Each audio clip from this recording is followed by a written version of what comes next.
lies. It was just bullshit. What's the difference? It wasn't lies. It was just bullshit. The proper way to say it. No lies, just bullshit. The proper way to say it. No lies, just bullshit. The proper way to say it. No lies, just bullshit. The proper way to say it. No lies, just bullshit. Who said liar? I said bullshit artist. And what's the difference? Because I don't lie. Yo, another episode of No Lies, Just Bullshit. I'm your host, Nick Swartz. Thank you so much for tuning in. We're going to start off with AllianceTattooSupply.com. Head on over there, get some lineage needles, get a power supply, get, table drapes, sterilization powder, whatever you need. They got it all. I just talked to Fred this weekend. We had a little sit down. It was great seeing him. Those guys have constantly innovating and changing and growing, and super stoked for them, super proud of them. AllianceTattooSupply.com. You can be a part of that. Just go over there, check out their products. The goal for me is that my friends who need tattoo supplies buy from my friends who sell tattoo supplies, and then everyone else in between. If we're not friends, then hopefully we can aspire to be friends, and then you can buy from Alliance Tattoo Supply because they're my friends and they sell great tattoo supplies. So if you're listening to the episode or this podcast at all, you can be a part of that, and I hope that you do. I urge you to do so. What else is going on? We got a real good episode, and it was a long time coming, but I'm glad it happened now because it's dope. It would have been dope anytime, but it was actually, anyway.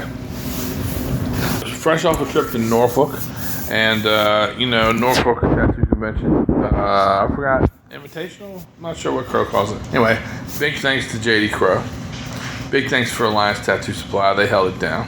Huge thank you to James Jarvis, who this episode features, Mike Perfetto, Gordon McLeod, Mike Schweigert. These are the gentlemen who took time to sit down with me and record while the convention is going on, or after the convention, or before, whatever. And they took their time. Their time is precious, and it's the only thing that we have that's so fleeting. And we recorded some great conversations and some important stuff.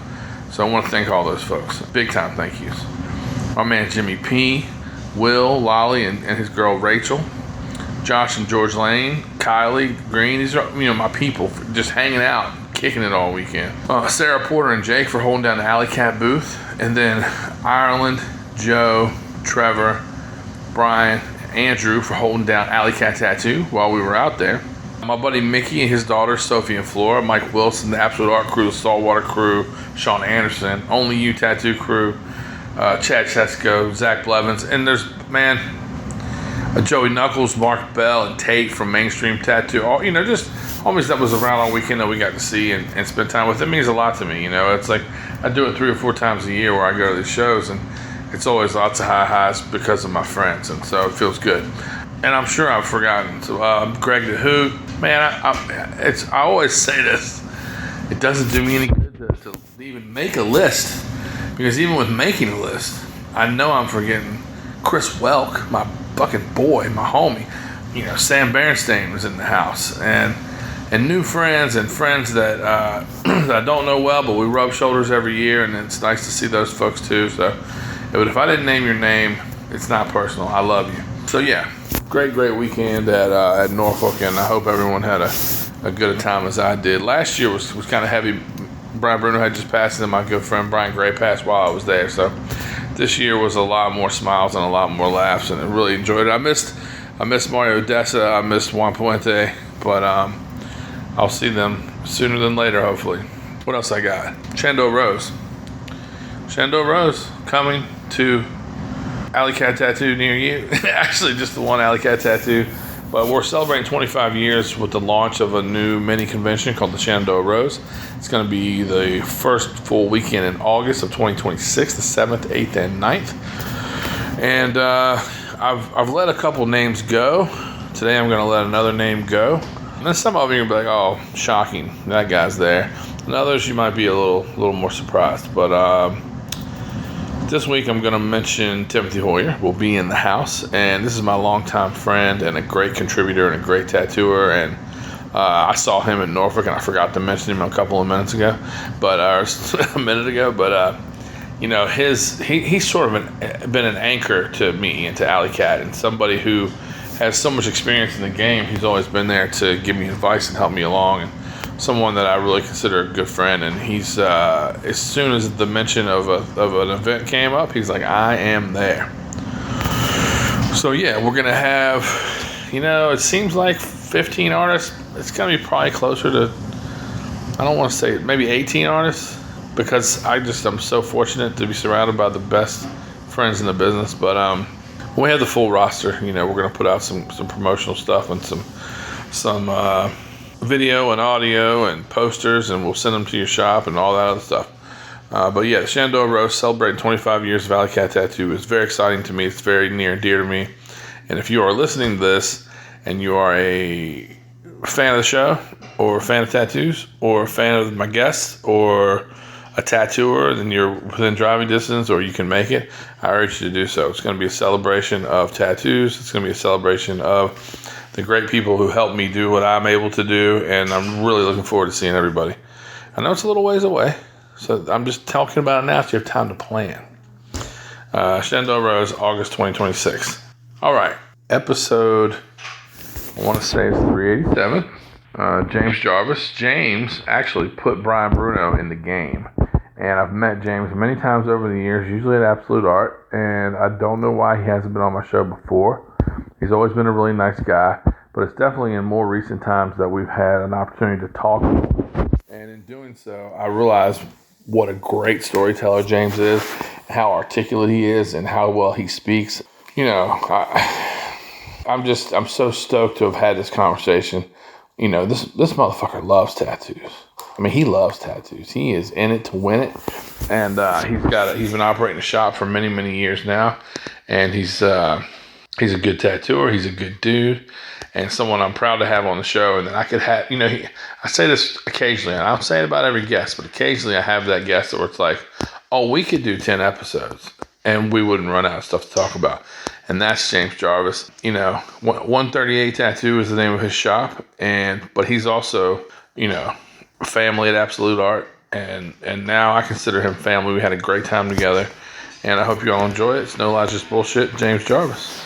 We are 138. We are 138. We are 138. We are 138. We are 138. We are 138. We are 138. We are 138. In the eyes of time. All right, so you stated that you were born and raised in Matthews, Virginia? Yeah, yep. No tattoo shops then. No shops in Matthews still to today. Like when I turned 18, I got my first tattoo in Gloucester by this old biker guy, Hal Lafreniere. He's passed Army away Navy? now. No, he was at Accent Tattoo. Okay. He used to be affiliated with Army Navy I used somehow to sell back jewelry in to the those day. cats. Oh, okay. To all those shops in that Yeah, area. Army Navy's still there. In the 90s. Yeah, it's still there. Okay, we're cool. probably 15 minutes from 10 minutes, something like that. I don't know when they opened, but they opened up, and J.D. Crow could tell you better than me, but I believe it was 68, wow. 70, something like that. Well, at the time, even still, kind of, what a great name. Oh, dude. not a killer tattoo name. Where they're but located? a business name. Where For the they're area? located in the phone book that all the recruits get when they go to Fort Eustis, Coast Guard A schools, you name like that whole area, Naval Weapons Station, all the Marines that go there and the Navy Yeah. personnel, they all get phone books as soon as they get Oh, there. really? Guess what the first one is? Yeah. It's either go, well, it's, let's see, it'd probably be Ancient Art, but I think Army Navy was there before Ancient Art, Yeah. I believe, if Yeah. I remember correctly. But it's still going. I haven't been, that was the second shop I ever went in was Army Navy, and we're going back. I was like 16 years old. How old are you now? 53, just turned 53. You're a little bit older than me. And it was kind of a scary joint to go in. But Yeah. that shop in Ancient Art was the first one I ever went in York County. And my buddy I was with was a little older, and he was thinking about getting tattooed. And it was like a Friday or Saturday night.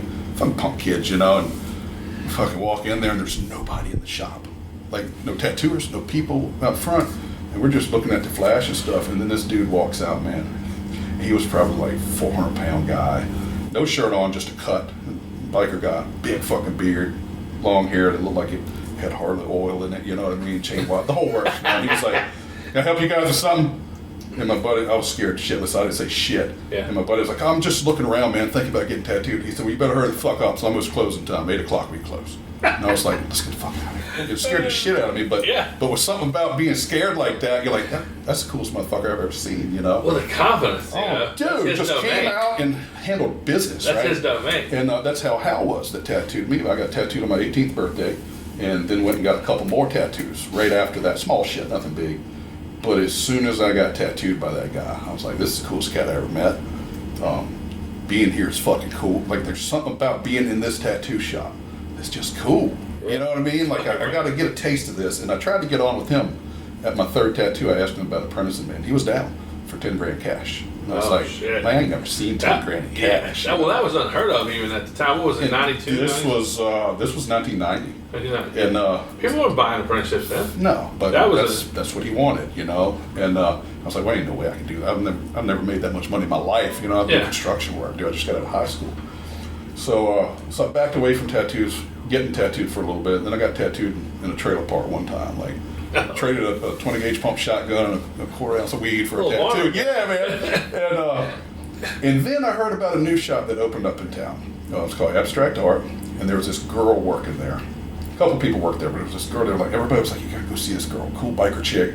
The shop is like, you could lick the floors. It's so clean, like white and black. Everything's white and black, right? Yeah. Clinical. I was like, well, fuck it, let's go check her out. So me and my wife went up there, and I picked out this tiger. It was a Paul Jeffries tiger. Okay. I was like, I want to get this done. Priced it. Price was great. And she was like, I can't do it tonight. I got an appointment coming in. And I was like, fuck. I really want to get this tattoo. Of course. You know. So we left, and I took her card, and I kind of gave up on it. I was like, fuck it, I'll catch him some other time. And we got about halfway home. We had made a couple stops. We got about halfway home, and I told my wife, I was like, call back up there. Just make sure she ain't got time. Her appointment didn't show up. She was like, come on back up here, I'll do it. And while she was tattooing me, I started picking her brain. You know what I mean? Like, I was going deep, man. And she was like, look, you just got to be determined, and you got to be able to draw. Like, you need some artistic background, which I was drawing a little bit. I thought I was good, but I won't. You know? She was like, come talk to my boss. I'm not the one to talk to my boss. Funny how young people think they're dude, great. I thought I was the shit, you know? And when I went up there a couple days later with my sketchbook, I found out I won't. Like, he tore me the fuck apart, dude. This was like a fucking kid drew. There's no way you can be a fucking tattooer. But she had fucked up, the girl that works there, and told me to be determined. Don't take no for an answer. Yeah. And I was like, and I was working construction, hating life, didn't want to fucking do that shit, you know? Yeah. So I was like, all right, I'm coming back tomorrow. So I went home and I drew 20 more drawings and went the next day. I did that for 7 days in a fucking row, dude. Like, I was a pain in his ass. And on the 7th day, I was waiting in the car. He wasn't even there yet. Were you drawing shit you thought was cool or tattoo? Shit I thought that was cool, Dungeons Like and Dragons shit. Yeah, dude, I was so into like Boris Vallejo and Ken Kelly and shit like that. Molly Hatchet album covers. That's what I fucking. I just assumed that it was fantasy Iron Maiden stuff. I don't know album why, covers. but I just did. I'm totally still into that shit, you know. Yeah. I still like it. I don't do any of it, but I can't draw the shit, but I like it, you know. So on the 7th day, I was sitting in my car, had my feet out the window, smoking a cigarette, waiting for him to get there, and he got there, and I haul ass up to the door. And he's putting the key in, and he stopped and gave me a real shitty look. He was like, you again? I was like, me again. He was like, what the fuck are we doing here? I said, well, here's what's going to happen, man. You can either open that door and teach me, or jump in and I'll give you a ride to the sheriff's department and get your restraining order, because I'm going to be here tomorrow. He was like, come on in. And that's just how it started, man. I was not taking no for an answer, because she had told me, be determined. Nobody's going to tell you yes. Yeah. You got to work for the yes. And with the same shop she was at or not? Yeah, same shop she was at. She worked there for, I don't know, maybe I worked with her for 6 months, 8 months, and then him and her had a falling out, and she left. She ended up dying in a car accident a while after that. She was a great person. They called her Little Bear. Andrea Bushing was her name. Without her, I wouldn't be doing this if I hadn't gotten tattooed by her. Yeah. And I didn't tattoo with her because I was just an apprentice. You know what I mean? I was shop bitch, and but she set me straight on a lot of shit. Where's the tiger? It's up here on my upper arm. I'll show you because I gotta come out of this jacket anyway. But yeah, so and it ends up. It's kind of weird because it's a Paul Jeffries tiger, and I end up becoming a tattooer and tattoo the fuck out of Paul Jeffrey splash on people. Oh, That tiger what a great pose. Oh, yeah. dude. That's a great tattoo. And that thing's 30, That thing looks a little over killer. 30 years old now. That purple haze in the background. Never had sun on it because I'm a fucking white and pasty, you know. But yeah. But those Paul Jeffrey sheets that were in his shop, a bunch of cat heads like panther head, bunch of tigers. Dude, those things sold. That thing fucking I would rules, do bro. these cat designs once a weekend back in the 90s. That you know? posture's great. Dude, it just fit there, you Yeah. know? And it was great because I'm watching her the whole time and just throwing fucking questions. And I'm sure she hated it. But she gave me some Can I good get a picture Yeah, of it of for you? course. Okay, I'll do it. That was done in, let's see, I started tattooing in 95, so that was early 95. Tattoos like that excite me because it feels like 1990, Yeah. but it looks perfect. It's 2025. held up so good, So good. and I would get this today Yeah. if I didn't have this and saw it. Because I'm a tiger guy, I like tigers, they're fucking Of course. cool, you know? But that started it, man. And yeah, if I hadn't gotten tattooed, well, if I hadn't got tattooed, period, you know, if I hadn't gotten it with Hal, and Hal and I became friends later on in life, it was pretty cool knowing an old biker guy like that, you Yeah. know? Because, like, he was a straight motherfucker, but he wasn't to people that he was cool with, you know? So Yeah. I always thought, that's so awesome that both sides of that, you know? Like, Well, if you belong, it's a you belong. boundary that you Yeah. can't get in unless Yeah. you're the right person. Right. If you get in, You're then in. you're probably protected Exactly. in that boundary. Exactly. And like he gave me respect as a young punk tattooer. Yeah. And it was years later, I ended up buying another shop. I had a shop over in Isle of Wight County for a while that Jerry Rigger used to own years and years ago. And Jerry came to town one day, and Hal still had a shop in Gloucester at this point. Yeah. He said, I'm going to go down and see old Hal. You want to ride with me? I was like, yeah, I haven't seen Hal in a long time. So we go down there, and I had just ran a phone book ad about American Tattoo being the oldest shop in Tidewater, because that's what I had been told. I didn't bother to research real hard. That's what I'd been told. And we're hanging out with Hal, and he stopped me. He said, you got American now, right? I said, yeah, I do. He said, you know that's not the oldest fucking shop in Tidewater, right? No, and I looked at Jerry, and Jerry just smiled, and I was like, that's what I was told. He said, you were told fucking wrong. Yeah. And then it just went back to normal conversation. Like, he was quick to put me in my That's place good. real fast, but he First of all, wasn't. you were Jerry, so nothing's gonna happen. Nothing's That's gonna happen. number one. Yeah, no, it's not gonna happen. That's number one. But Jerry also won't go jump in and save me on that shit Sure. because he wanted me to hold my own, Yeah. you know, which was a great lesson. So American Tattoo, was that Dennis Dwyer's? No, that was so Jerry owned it for years. George Oh, Turner, I'm sorry, you just said. who worked for Jerry, owned it for a little while, and things didn't work out with George buying it. So I ended up jumping in. Jerry offered it to me, and I didn't really want another shop, but to own a shop that Jerry had owned, that's where I met Jerry. Yeah. I got tattooed by Jerry there a few times. That's part of history, you know what I mean? Like, I had to jump in. I only had it for, I think, 3 years, and it taught me that 2 shops for me is one too many. Yeah. Like, it's 72 miles from my house. That's too much. Dude, Too much. like, and there's two drawbridges you have to cross: the Coleman Bridge in Gloucester that goes from Gloucester to York County, and then the James River Bridge. And that shop was fucking busy. Like, you get out of there by 11 o'clock, you're lucky. Yeah. So it was a lot of nights. I'd leave there at 11, 12 o'clock. James River Bridge be open. Fuck. Sit there for an hour. Hit Gloucester, Coleman Bridge is open. Get home at like 2 or 3 in the morning. Yeah. And I was blessed with the crew at my shop in Gloucester. They were all awesome. The crew at American was a little bit wilder. You never knew what the fuck was going to happen, you know. So it just got to be too much. And I was like, yeah, I sold it. Can you talk a little bit about Jerry and his background? Yeah. And yeah. then sort of your all's relationship? So I met Jerry as soon as I started working at Abstract Art, apprenticing. He taught the guy who taught me. So Jerry was kind of like me and Brian both, like our grandfather in the Right. business. And he played that fucking role. Like, it was the grandfather role. And there was a lot of times we didn't go to Ron, our mentor, to ask something. We'd just go straight to Jerry. Yeah. Because you might get a more interesting answer. You know what I mean? Jerry Yeah. was an animated dude. Yeah. But like, Jerry had this thing, the first time I ever met him, I went with Ron over to American when Jerry still had it. And Jerry was a handshake guy. You better shake his motherfucking hand. Yeah. And he's gonna find out how strong your hand is when you shake his hand. He's giving you the vice grip, and he'd just stare at you, and he'd be like, you got a little muscle in your hand there. You'd be Yeah. all right as a tattooer. Everything was a test, you know? Sure. But he was just the coolest cat when I met him. Like, he was a bear of a man back then. He lost a bunch of weight over the years, but he was a big motherfucker when Yeah. I met him.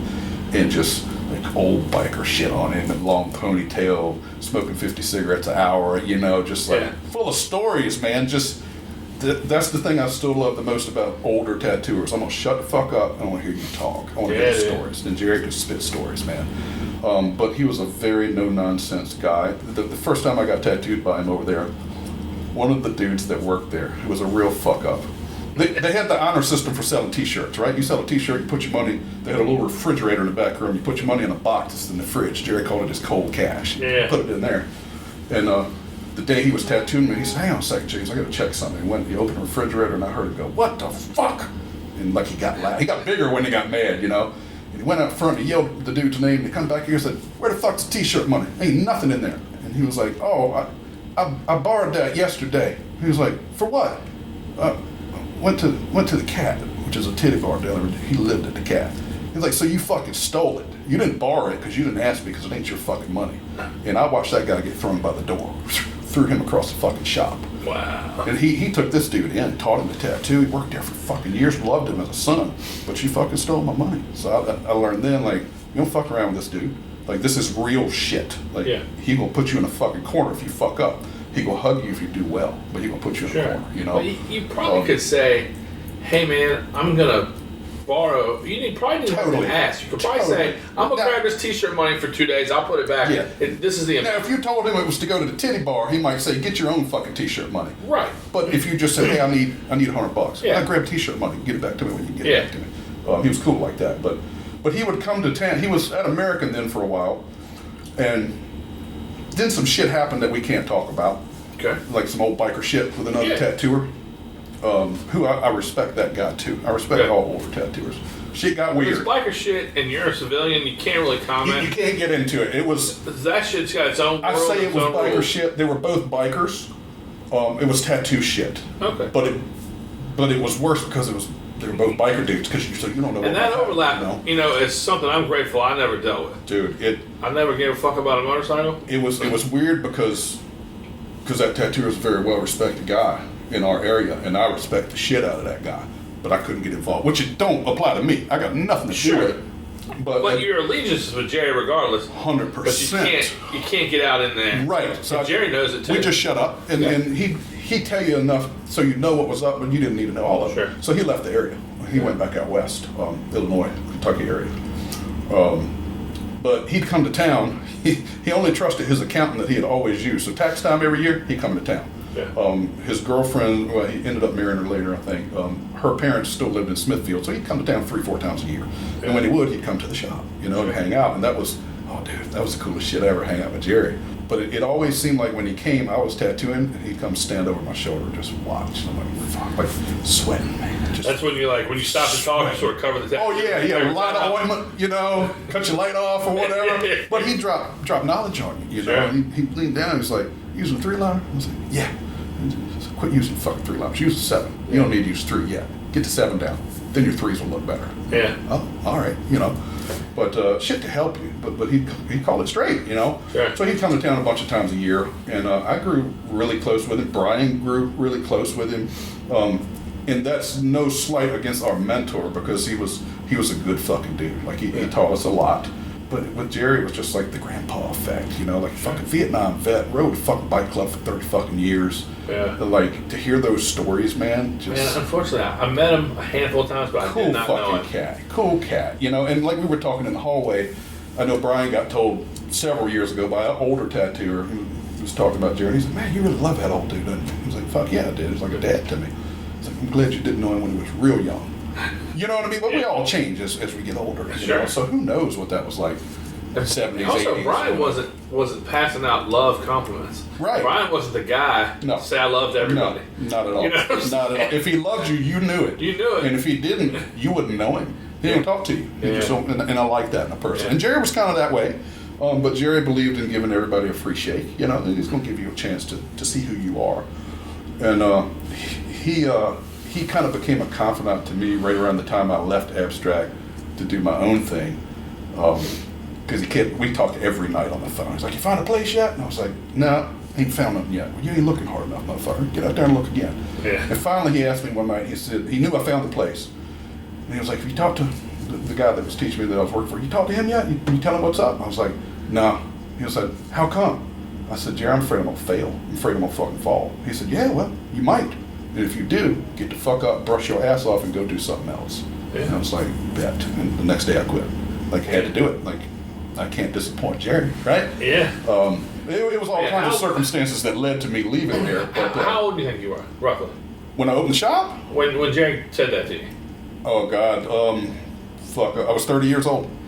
30 years old. So you've been at it for a while. Been at it for a while. I took 2 weeks. Well, I took a week when I quit and went to the fucking Outer Banks and just blew off steam for a week. And then when I came home, we worked on the shop. I needed that exhale, man. I was like, well, I'm just saying how lucky you were to have that push of confidence. Fuck, dude. So lucky, when someone tells you to do something that you're afraid to do, you have to believe that they think you can't. Yeah, and they've been Otherwise, you're in the exact same boat you were when you picked up the phone. That's it. If they don't have the confidence, they can't give it to you.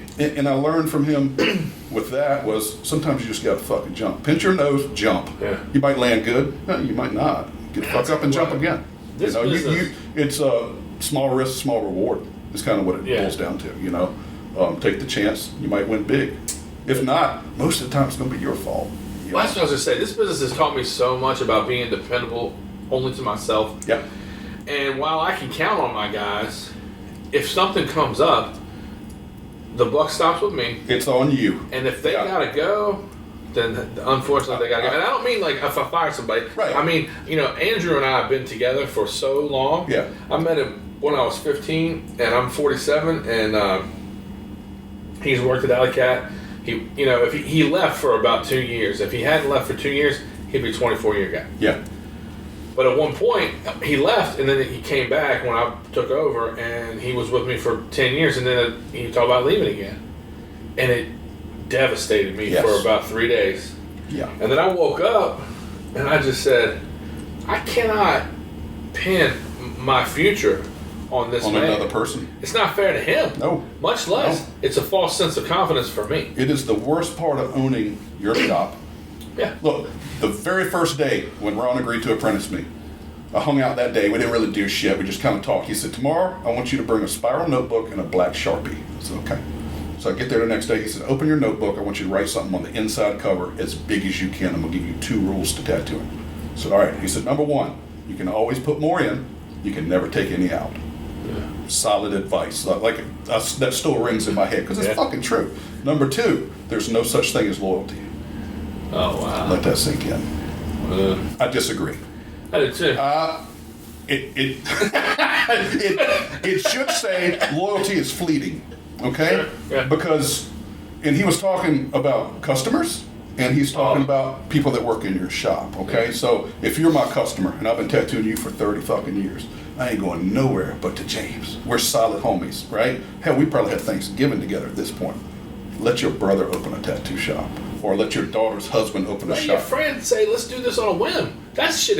And you're gone. Man, you're fucking gone. That's one of my biggest hang-ups is that I still take that shit personally. And I've been in the game 27 years. I do too. It hurts my feelings when someone who has been loyal to Alley Cat for 15, 20 years, and then you see them and they got some new bullshit, and it's bullshit. Right. They didn't say, hey, I went to James and got a killer tattoo, and because there's the other side of it. Me and you get tattooed by everybody, right? Everybody. You want every heavy hitter in this room, in this hotel today. My friend gets tattooed such and such, so we were just in there for him, and I just thought I'd get something on here. I'll go ahead and say this. My sister-in-law got tattooed somewhere else a couple years ago at the shop I used to work at. On a whim, her friend paid for it. Yeah. Should that piss me off? No. But it blew your mind. I think it didn't stung just a little bit. Yeah. But it's okay. I got it. I understood. It was a tattoo I wouldn't have wanted to do any fucking way. But the only reason I'm even saying it is to try to get over it. Yeah, that's it. So guess what? I need to get over that. Struggle, brother. You're going to struggle with that your whole life. But I think loyalty is fleeting. I think people are loyal. But people look at me as a shop owner and go, well, he's fine. Oh, he's fine. But they don't realize that I literally count on every single person that comes through the door, and then I try to treat them with such. Of course. I try to just coddle people as much as I can. You want to treat them like you would treat your grandmother if she walked in that shop. And I do that because I care so much about their happiness. Yep. And then in return, our stability. Absolutely. Those things go hand in hand. Yeah, exactly. And that's why it genuinely hurts me, and I gotta get up. But I mean, you know, I've worked with a dude that I've been working with for 30 fucking years. Steve Fall works at our shop. Him and I learned together. He came on right around a year later than I did, and we basically apprenticed together. We still work together every fucking week. 30 years. We don't even have to talk anymore. Some days we don't. Yeah. Hey, man, see ya. When he leaves, that's it. Yeah. But we can look at each other and have conversations. Like we know exactly what's up with this person we're dealing with, whatever. That's fucking, that's loyalty right there. I love that. But he won't stay forever. At some point, he's either going to get too old to tattoo or something better's going to come along and he's gone. That don't mean he's not loyal. Yeah. Loyalty doesn't always have to be forever 100% because what's better for you, you're going to do. And you have to for your family. Absolutely. You know? So I think those two rules, the first one was right, the second one, you got to reword that a little bit. But you're never going to find, Andrew, one day he going to go. Yeah. Which sucks, but it does. But if it makes his life better, with him, it don't. Previously, You know? I was, like I said, I was hurt. I was devastated for a couple of days. Sure. And then I woke up in the morning and I said, I can't hang my future on him. It's not fair to him or me. That's right. And then, I won't go into too much of the details, but I said to him, you've done a lot for me. If there's anything I can do to help you land better, you let me know. Yeah. And then we started talking about every 2 days, about where he was going, prospects of shops he may work in, and we just talking about the possibilities. And I'm telling him who I know in the area he wanted to go to, Right. and what I could do to get him on at different spots, and you know, and he would talk to me about the reality of, you know, how many years you've been tattooing is not really relevant to the new crew. You're still the new guy at that crew. Yeah. And even if you have a name, that has to get out, and so do tattoos, and so on and so forth. And we began to sort of try to cultivate the move. Yeah. And it became something where, as I was trying to talk myself through it and make sure that he was comfortable, he realized how fortunate the situation was that he was in. Yeah. Not because of me, but because of the other comforts that he enjoyed. Sure. In Harrisonburg, the place he was staying, everything. Yeah, it's familiarity. And he you know? ended up sticking it out and staying, and I'm grateful for it. Yeah, But like it's you said, awesome. it's just. But I learned so much about myself and him, Yeah. and we grew closer as friends Yeah. as we discussed his departure. Sure. We grew closer. You know, Jerry taught me that too because when I quit abstract, it was kind of, the feeling was like, fuck, I'm moving out of my parents' house. Like, this is weird. I don't want to have this talk with Ron. Like, I love this fucking guy. I mean, he's got his faults like everybody. There's a lot we can talk about, but we're not going to, you know. Like, Sure. But he's a fucking tattooer, biker guy. But it was hard telling him, man. But, like, Jerry said, but what's so hard about it? Be a man. Handle it. He was like, he worked for him for almost 9 years. I was like, yeah. He said, did you ever steal from him? I said, no, never. I never had to. I could ask him I wouldn't have to steal the t-shirt money. He'd give it to me, you know. Right. Did you ever do him wrong? Nothing like that? Like, no. He said, how much money do you think you made him? I was like, fuck, I have no idea. It was a lot. He said, you got nothing to worry about. You've done it right. And you Shake know, his as hand well and as tell I him, do, you know. by doing things like that, on the other side of that difficult conversation is growth. Yeah. On the other side of that difficult conversation is integrity and things that make you who you are. Yeah. You get those things. You don't get those things by hiding behind your phone. No. You don't get those things, and you get those things in life by doing difficult things. Sometimes in the face of people that you care about. Yeah. Like, and it got weird between my mentor and me. Yeah. For years. It got fucking weird. And then about a year ago, he reached out to me, had a bunch of machines he wanted to sell. His shop closed. He still tattoos, but not at that shop. Shitload of tattoo machines. Like, he's collected machines over the years. And he had a lot of one-offs from Jerry and a couple other people. And I was like, fuck yeah, I'm interested, you know. So he came by the shop, laid them all out. I bought a bunch of them from him. Then I see him at Brian's memorial thing. Cool. I talked to him. God, it's probably been 2 months ago I talked to him. You know the last thing we said to each other? Love you, brother. Yeah. It's all good now. It's That's ancient good, history. Yeah. He gave me something nobody else would have ever gave me, and I will respect him, even if I think he's an asshole today. And I don't. I'll still respect him. I don't imagine. A lot of people don't do that though. Like, Yeah. you need to, but it's not easy. That's why people don't do it. It ain't fucking easy. Yeah. Everybody wants to do what's easy, right? Yeah, Well, why not? man, you know, the worst thing that you can do is sneak out at night, Oh, dude. which is rampant in this Fuck thing that. of ours. Fuck that, man. I shouldn't talk about this, but I'm gonna go ahead and say it. I just had somebody resign. I got a fucking email, resignation email. Yeah. That's the same face I made. same FaceTime, and I like the person. Yeah, you know. yeah. But that's not. I'm pretending that didn't happen because I didn't hire you through no fucking email. So you're gonna come to me and talk before you leave, and we'll get it straight, and it's all good. We'll go to go. But email, dude, what the fuck? I didn't even have email when I started tattooing. Yeah. No internet, none of that shit. How's that work, man? Like, but see, if we could have this conversation, and somebody could say, well, they're dinosaurs, or they're gatekeepers, or they're this, that, and the third. But the truth is, one-on-one and personal is just the way it should be done if you want to be respected. Yeah. It's not easy. Like we're talking, it's not easy. Charlie basically said that when I told him that. Charlie Jones, we were just talking about him. He said, "Welcome to 2025." I said, "Fuck that. Yeah. This is tattooing. You don't put a date on that shit." Like, well, that's the thing is you can't put a date on integrity. Right. And obviously I don't know the situation you're talking about, and I don't go too deep into it, but it's more about self-respect. Yeah. Than it is respect for James. Yeah. The last one I had. You'll walk away feeling better if the person looks at you. Totally. Yeah, man. But they can walk away head held high if they go, okay, made money with this man, we got along, we did things together, we spent time together, we grew together. Yeah. It's time to move on. But that person, whether they realize it or not, and you can tell yourself anything you want to tell yourself. Sure. But you'll feel better. Of course. If you just do what's simply right. Yeah. Because I don't know you well. We've talked a handful of times over the last 10 or 15 years. You seem so down to earth, very straightforward. I think it's the easiest way to be, man. Like, and I just can't imagine anybody being like, fuck that guy. Yeah, like, at tattooers, like, I think tattooing's at a really weird fucking area. I think it's probably, it's like in the hotel we're sitting in right now, we can go downstairs to a convention that happened in the late 90s. Like, you got some heavy-hitting fucking tattooers here who give a shit Sean about Anderson. tattooing. Dude, like, you ain't got to say anybody else. You're at a convention with Sean Anderson. Yeah. Like, that's one of the first. That's one of the first dudes I got starstruck by was him. One of my heroes. Top 3 podcasts I've ever done. I'm a traditional dude, right? But I didn't come. Brian Bruno turned me on to traditional tattooing. I didn't give a fuck about that. I don't want to do that shit. Yeah, like, I was into the black and gray guys, Paul Booth, Jack Rudy, Brian Everett, you name it, any black and gray dude, I was fucking into that shit. Yeah. And then I saw Guy Aitchison stuff, and I was like, holy fuck, look at this broccoli. You know, like, and I couldn't tattoo it, but just looking at it, I was like, I didn't know tattoos could look like Philip Liu. Like, but Sean Anderson, like, God damn, Dave Boisno got tattooed by him.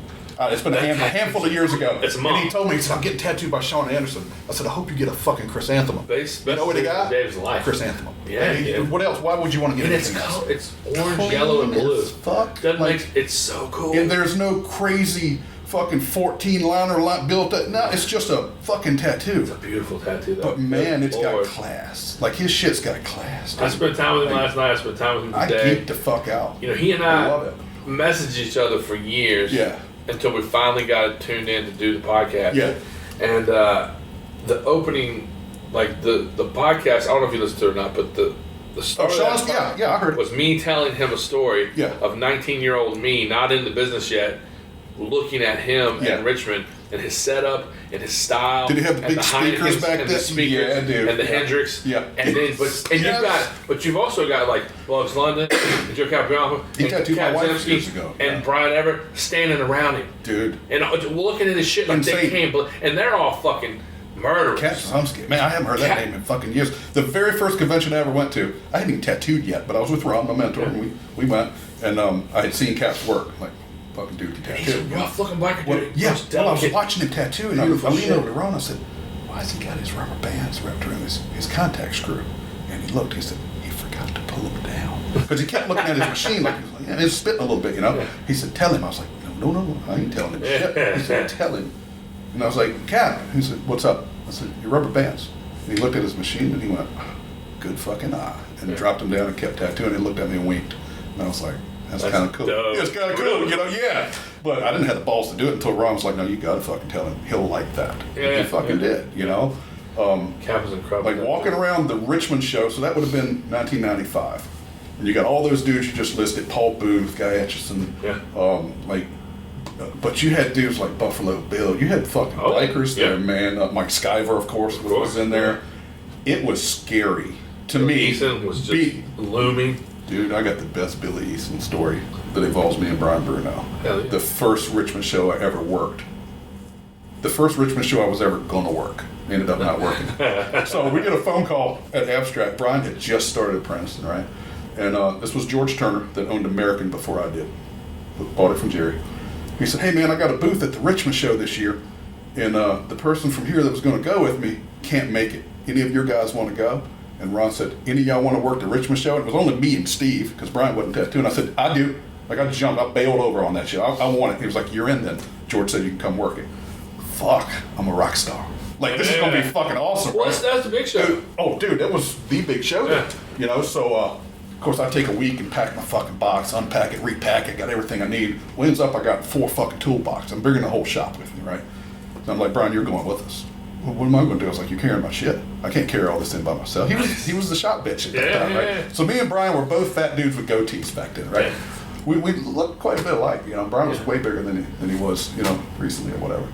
So get to the convention early because I'm an early motherfucker. I like to be wherever I'm going 30 minutes early. Get there, walk up to the thing, get my pass. George left it down there for me, and a bunch of the old Richmond show at the Kroger Center, whatever it was. You remember where you'd go to walk into the door, you go in this door, you come out this door over here, the copy machines were over here, motherfuckers hanging out everywhere in the foyer or whatever. And dude, I bet it was 100 motherfuckers out there, people smoking cigarettes, talking, little groups of people, you know. And so I get my pass, stoked. Brian's behind me with 2 toolboxes under each arm. He's out of his fucking element. He don't know what the fuck's going on. And I go to the door, and the fucking doors are locked. Like, it ain't open yet, right? I was like, all right, well, let's go try the exit door. Go to the exit door, and the big double doors, I'm like fucking shaking. I was like, what the fuck? Go back to the entrance door. I shake it one more time, then I hear, the fuck are you doing? And I was like, oh fuck, that's Billy Eason. Never met him. Heard a lot of stories. Sure. I turn around, and he's walking straight to me. Fuck you doing? Where are you trying to get in? What's up? I was like, I'm trying to get in there to my booth. Your booth? Who the fuck are you? And I was like, I'm James. Like I'm shaking at this point. Well, I don't fucking know you. You weren't fucking invited here. What are you doing here? I was like, George Turner invited me to work in his booth. He said, George Turner. Well, George Turner didn't fucking clear it with me. Where is he? And I was like, I don't know. I thought he'd be in the booth. He said, well, you better go fucking find him. Find him right now. Dude, he's in my face. Spit's hitting my face, right? I'm shaking. I look over at Brian. I can hear the toolbox is shaking, right? And every motherfucker in the room, nobody's taking draggers off their cigarettes. They're just like, they're watching, right? And I was like, fuck. Well, George Turner's like 6'7", semi-pro wrestler. Big motherfucker, dude. Like a bear of a guy. So I was like, all right, I had a room for the weekend. Like this, my wife was going to stay with me. This was fucking awesome. I'm destroyed, right? So I go back to the room. I call George. He comes to the room. What the fuck's Billy's problem? I was like, I don't know, dude. You need to work it out with him. I'll go handle that motherfucker. Well, about an hour later, George comes back to the room, face all red, eyes swole up. He was like, man, he won't let you work, dude. I'm sorry. So I stayed in the fucking hotel room. I didn't even want to go back to the floor because I was scared of Billy Eason. Like, he fucking... Here's a motherfucker. I've never been screamed at like that in my life. So, fast forward, I don't know, 6 months down the road, Ron gets an invite. There was a bike show at a place called the Show Place in Richmond, right off of Laburnum. It was just a warehouse, basically. You do gun shows and shit like that there. It was a motorcycle show, but they had like 20 or 30 tattooers they invited, set up around the back wall. They called it the Agony and Ecstasy Tour. And they did it for a bunch of years. And I was like, Ron was like, you want to go? I was like, fuck yeah, I want to go. It's the closest thing to a convention I'll get to work, because I didn't get to work fucking Richmond. So I was like, Brian, you're going with me. Like, I'm gonna need you there. Work the front table, whatever. Did a bunch of tattoos. It was pretty busy. And at one point it got kind of dead. And I was like, you want to walk and get a coat? There was a concession stand on the other end of the building. Brian was like, yeah, that'd be cool. So we're walking together, and I look, and here comes Billy Eason walking straight toward us. And he said, fuck, you want to turn around? I was like, no, he's already seen us. I can't turn around. I can't show weakness, you know? Yeah, that's great.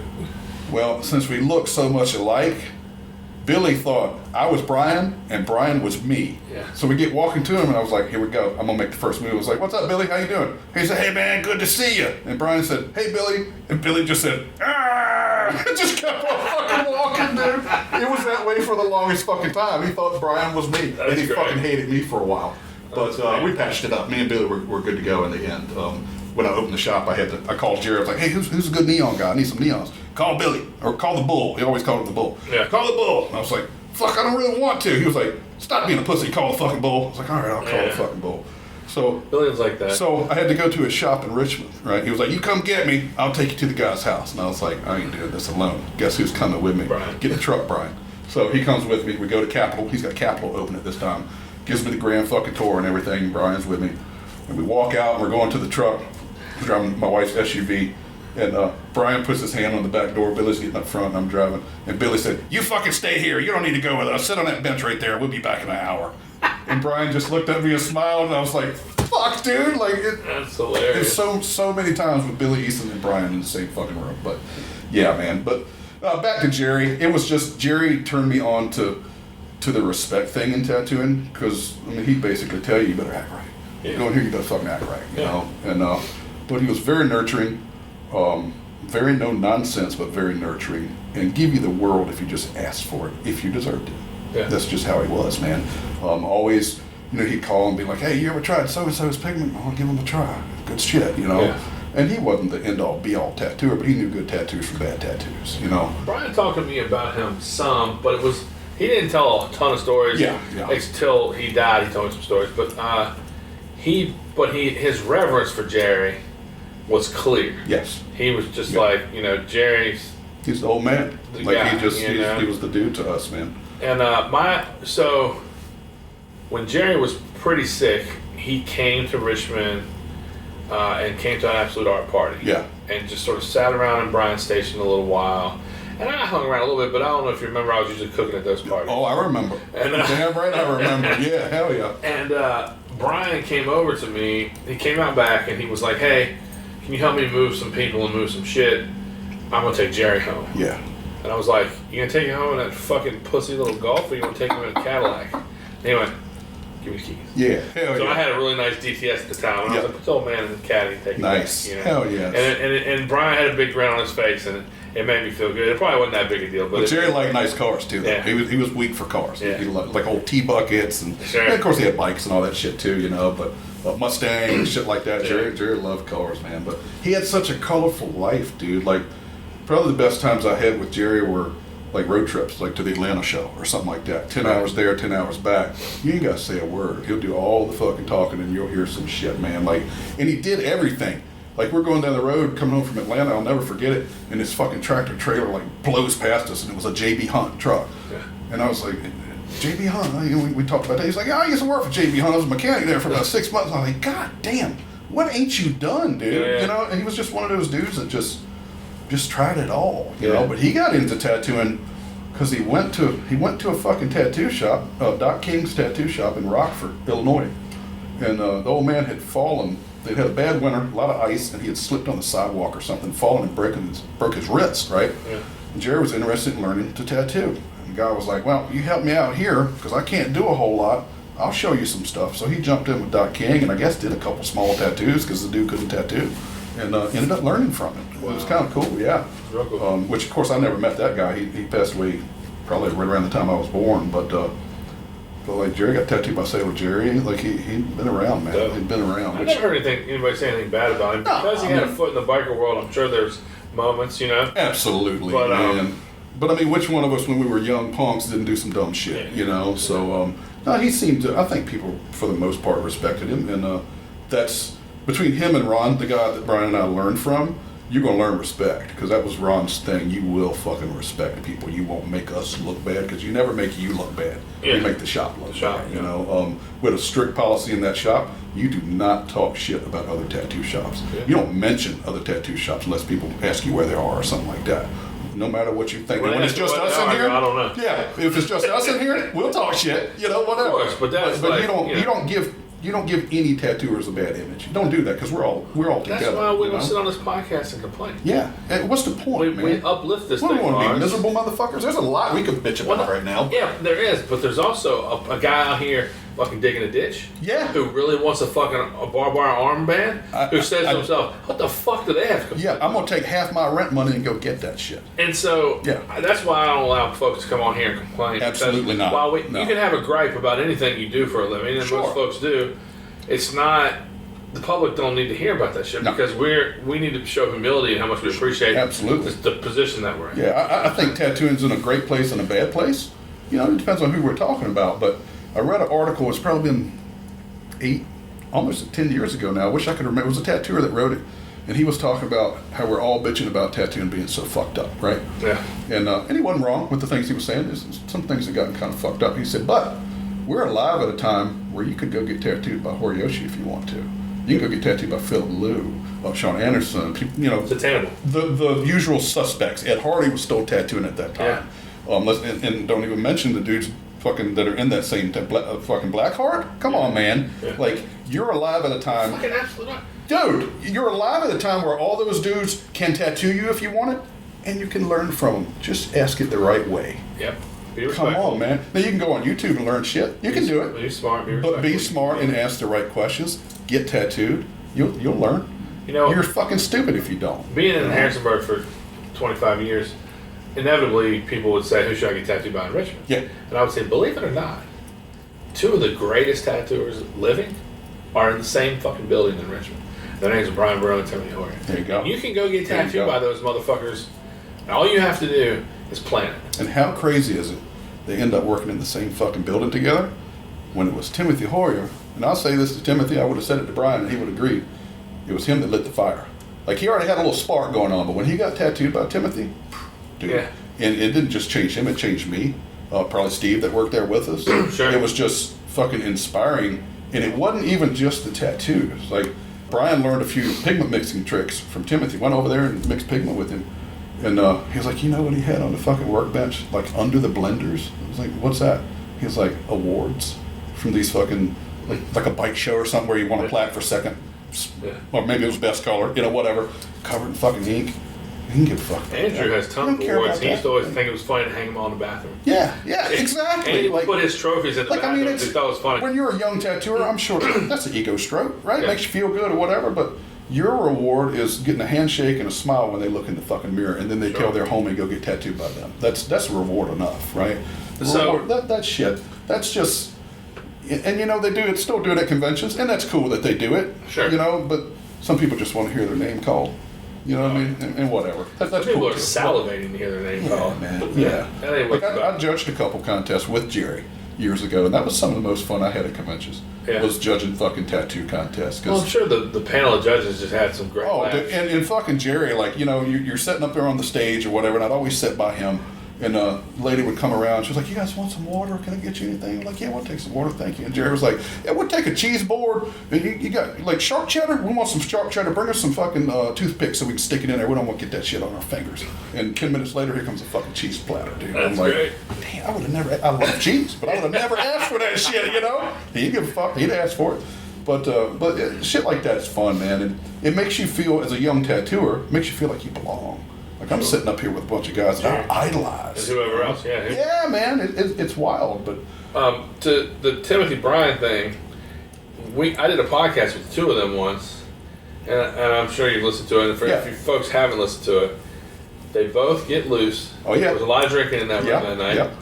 And, you know, like I said earlier, Brian is not pouring on the compliments, Yeah, you know what yeah. I mean?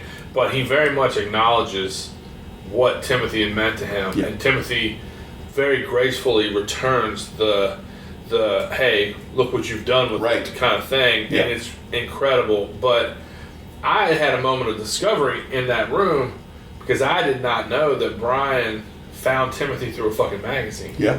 So you were probably in the room when he found the magazine. That's all If you don't we mind, fucking had, man. you know, Like, if you don't mind this story, because you could probably tell the exact same story from a different angle. yeah, so we didn't have internet or you know, Instagram, nothing, none of that shit. So, like, Brian would come to my house and hang out a lot when he was apprenticing, because I told him to make needles, and we'd make needles every fucking night. Yeah. Because I hated making mags. He hated making liners. So I'd make liners, he'd make mags, and we'd just trade. Swap 'em. Yeah, it was great. We'd put a movie on or music or whatever, and smoke 3 packs of Newport Lights and talk shit till 4 in the Motherfucker loved morning. the Newport. Loved him. He got me hooked on him. I swapped. I went from Marlboro Light to Newport Light. Wow. Like, I don't know why, but yeah. So the closest place from my house to buy a tattoo magazine was this little store called Rips in Newport News, and that's a solid 45 minutes from my house. Wow. Midnight, let's go get the new Tattoo International. We Yeah. drive there and we'd fucking get it, and we'd fucking drool, dude. Like, cause International at that point, you're gonna see the good shit. Then that's where all the good shit's at. And I remember him seeing some Timothy shit. I wish I could remember what the tattoos were, but it was what I called old Timothy, like the shit Brian got tattooed. You know, Yeah. like the fucking crazy girls with The the figures with like yeah, lots of human figures, killer shit. And I remember looking at it going, wow, how do you tattoo that? Like, I don't fucking get it. And There's no template. He's doing that shit, and people are seeing it for the first time. They're seeing it. Unreal. But Brian hung out in Richmond a lot because he went to a lot of shows. So I went to my very first club show, small venue show with Brian. I've been going to concerts all my life, but we're talking like amphitheaters, stadiums, because I was into fucking hair metal and Metallica and Ozzy and shit like that. And he kind of got me into some. Brian was big on emo shit, dude. I don't know if you know that or not, but he got me into some of that shit. So he'd hang out. The club he went to was right beside Absolute. Yeah. Fucking, it was called Twisters back then. It's been several different things, but so he was always in that genre of music. Even the punk scene in Richmond, hardcore scene, emo scene, all that. These dudes are tattooed. Yeah. Good shit. Like they're looking for the good dude. So he kind of had an in with some of those guys on who the people, O'Donnell, Hoyer, and shit like that. The dudes at Absolute. But once he saw a Timothy Hoyer tattoo, he was like, "What the fuck? This dude can draw his ass off." And it's not tattoo stuff. It's other types of drawings that he's turning into tattoos. Yeah. I gotta get some of that. Like I remember him saying that shit. Like I gotta get some of that. And it was weird where we worked. We kind of weren't allowed to rub elbows with a lot of other tattooers. It's kind of weird. Kind of weird vibe. That's common in the 90s. But and there was maybe a little bit of animosity because Brian went and got tattooed by Timothy. But when he came back the next day with the tattoo, we flocked to his arm. Like, holy fuck. Did Brian know the animosity would be there when he got back? Yeah. He didn't give a fuck. He didn't give a fuck. He wanted that tattoo. Yeah. And right on, like I get it. Well, just because you work for somebody don't mean you belong to them. For sure, man. Me and Andy used to go through that because we worked at different shops. Yeah. And our bosses didn't like us being best friends, and we were just like, well, I don't fucking care. Yeah, it doesn't matter. Get used to it. If I can't go there and he can't come here, then we'll just meet a block away. Yeah, we'll hang out. And we'll do regardless. what the fuck we want. Exactly. But we just didn't play that game. But he was also a boss where if I say it, it's the fucking law. So you had to toe the line as much as you could. Sure. But there's also days they ain't there. You know what I mean? Yeah. You can do what you want then. But yeah, when he got tattooed by Timothy, like it opened my eyes too. And I had heard the name because when I first started tattooing, there was local. When I say local, I'm an hour and a half from Richmond, but still to me that's the local thing to me, tattoo wise. Sure. There was Timothy Hoyer, Jason Camford, fucking Hobby. His name was every fucking where, man. And then there was the old guys like Frank Mills. There was a couple names like that were floating around. But those main dudes, like their names were always together. Always. Yeah. And I felt like I knew Jason Hobby before I even fucking met the guy. I just heard his name so much, But the Timothy part, dude, like it was like Brian was a car, he hit nitrous when he got tattooed from Timothy. It changed how he drew. And at that point, he cut his social life off. No more going out fucking up, because he was going out and fucking up every fucking weekend. Sure. We're not doing that no more. Unplugging my fucking TV, I'm drawing. And he'd come in every fucking day with a color study he did the night before on tracing paper. I've got some of them. I just gave Hobby one not long ago. Color pencil on tracing paper, just working shit out.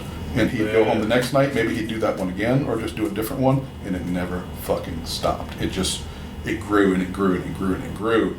And like I just watched him progress. I'm not blowing smoke up Brian's ass or whatever with this, but like he progressed so much faster after that. It was a fire he needed, and he got it. You think Timothy told him it's about that, or you think it just excited him so much? I don't know. I think he took it. I don't think Brian needed to be told. I think he knew it. He just felt it. He wanted it so bad that he was like, "There's only one way to get it." And like I remember him telling me, he was like, "Motherfucker, don't even have a sign outside. Yeah. He ain't got a sign." Because I think he was at Alive then, maybe. Yeah. Like. He ain't no sign. He ain't in the fucking alive. phone. He ain't in the phone book. He's not. There's no radio commercials. He's not begging for customers. If you want to get tattooed by him, call the motherfucker, and you'll get tattooed. Yeah. And that's what Brian did. Yeah. And I mean, they became friendly right from the get-go. Sure. And probably because Brian wanted to learn some shit, and that's how it works, right? But yeah, that changed he took it serious then, because he was taking it kind of serious. For him and proud of him? Totally, absolutely, yeah. Like the day he got let go from the shop we were in, devastated me, man. Like it was just like. Why did he get let go? Can you tell that or not? If you can, it's okay. No, I can't. I don't care if he listens to it because he was there. He knows too. Brian put his notice in. Right, he was like, I feel like I need to go somewhere. Like I want to go more, because he was starting to go to Baltimore a little bit, go to shows and meeting this one, meeting that one, just through the music scene. And I forget how many months notice. He gave good notice. Sure. And then he never left. He just stayed, right? Because number one, he was comfortable. His mom, his sister, they had lost his dad at that point. No, they hadn't. He was still alive. I think he was in a nursing home. But everything he knew was right there in Gloucester. He had a girlfriend. We were tight as fuck back then. He was at my house. Most of the time, if you came there in the morning, you find him on the couch. Like, he was always fucking there. And I think he just got comfortable and complacent, And then one day, out of the fucking blue, our boss just, you gotta go. And I think he did it to push him out the nest, to be honest with you. I've just come to terms with that since Brian's passed away. Because I held a little bit of animosity. Because Brian and I were about to walk out the door to smoke a cigarette one day, and he just told him out the blue. He was like, hey, I need to talk to you real quick. And he did it in front of me. Yeah. Was that good or not? I don't know, but me and him were kind of the same person at that time, and I think Ron knew that. But I think that was him saying, you need to go somewhere, and you just ain't going. Fucking go. Get out of here. Well, I mean... Best thing that ever happened to me. As a shop owner, as a tattooer. You don't want an open-ended... No. No. Right? And for you to come to that realization is thoughtful, or at least somewhat giving to Ron. Yeah. But that's okay. I think so, man. Like, I do think look what it did for everybody. He knew Brian had a little something in him that the rest of us didn't have, But he won't go get it in Gloucester. He just man. He needed to be around other people that were better than him. Well, that's what I was going to ask. Was he the best guy in the building at y'all shop, or was he not there? Artistically, like as far as drawing, absolutely. As far as tattoos, no. Like, he was right along there with us, I think, because we were doing, you got to remember, we were in a fucking country-ass shop. We're doing tribal armbands. We're doing that tribal that Goldberg's got on his arm. I had that shit taped to the side of the station, dude. I bought a house with that shit and was happy to do it. Kanji. Dude, I could do a fucking $50 kanji in like 2 minutes. Like, a barbed wire armband. I don't have to tell you. Looney Tunes tattoos. All day, every fucking day, man. And I haven't done a fucking thing. I love it. I've got a kanji on me. And I haven't done a kanji or a tribal armband. I shouldn't say it because I'll end up doing one the next time I wear it. It's so fucking long. I miss that kind of shit. But that's what I ate. That's how I ate. That's all we fucking did. Celtic? I did so much fucking Celtic. I love it. I fucking love doing Celtic. Bro, whenever there was and I know whenever there was a worst tattoo contest, Brian just sat quietly and let everyone say what they wanted to say. So that shit I did on him, that fucking koi fish I did on him, dude. Well, no, he always showed the Celtic. I didn't do that. Ron did that shit. Celtic armband that didn't close. And then the pierced clowns. Dude, the clowns. His sister asked me about that like 2 or 3 weeks ago. She was like, why did he get clowns? I was like, I don't fucking know why he did half the shit he did back then. It was weird. Like, at the memorial, I felt compelled to tell people how he started. Because there ain't many that know it. Like me, Ron, that taught him, Steve, that worked with us. That's it. Well, tell it right here. That's it, man. And I got up and said it at the fucking memorial because his sister made me do it. I didn't want to do that. I don't like speaking in front of people. I couldn't stop crying. It was fucking hard. A couple of people asked me would I speak because they're used to me talking so much here. Yeah. And I can do great with you. Yeah. I can do great with about up to 10 or 12 people. I can hold court. But in that room, I couldn't calm myself down. That's the third time I've ever spoken in public. The first was at a funeral. The second was my daughter's wedding, and then Brian's thing. Yeah. And it hit harder at Brian's thing because I'm looking out there at all these. Number one, his mom's right there, and his sister's standing there by me. But I'm looking at all these fucking tattooers. And, the majority of them, I admire them. Like, fuck, that dude's good. Fuck, holy shit, I didn't know he'd be here. Shit like that. But there's a few heroes out there. There's a lot of good guys. Like, I'm looking around, a few heroes. Fuck, man, this is an amazing, how beautiful this is for Brian. He would have fucking loved this. You know what I mean? But I'm like, I gotta talk correctly here. What the fuck am I gonna say? Yeah. I'm gonna say shit they don't know. Everybody knows. Everybody in that room knew the heavy hitter fucking knuckle dragon. I heard you call him a knuckle dragon gorilla one time. Yeah. Perfect example of what he is. He's that fucking guy. Yes. He gonna set you straight if you needed it.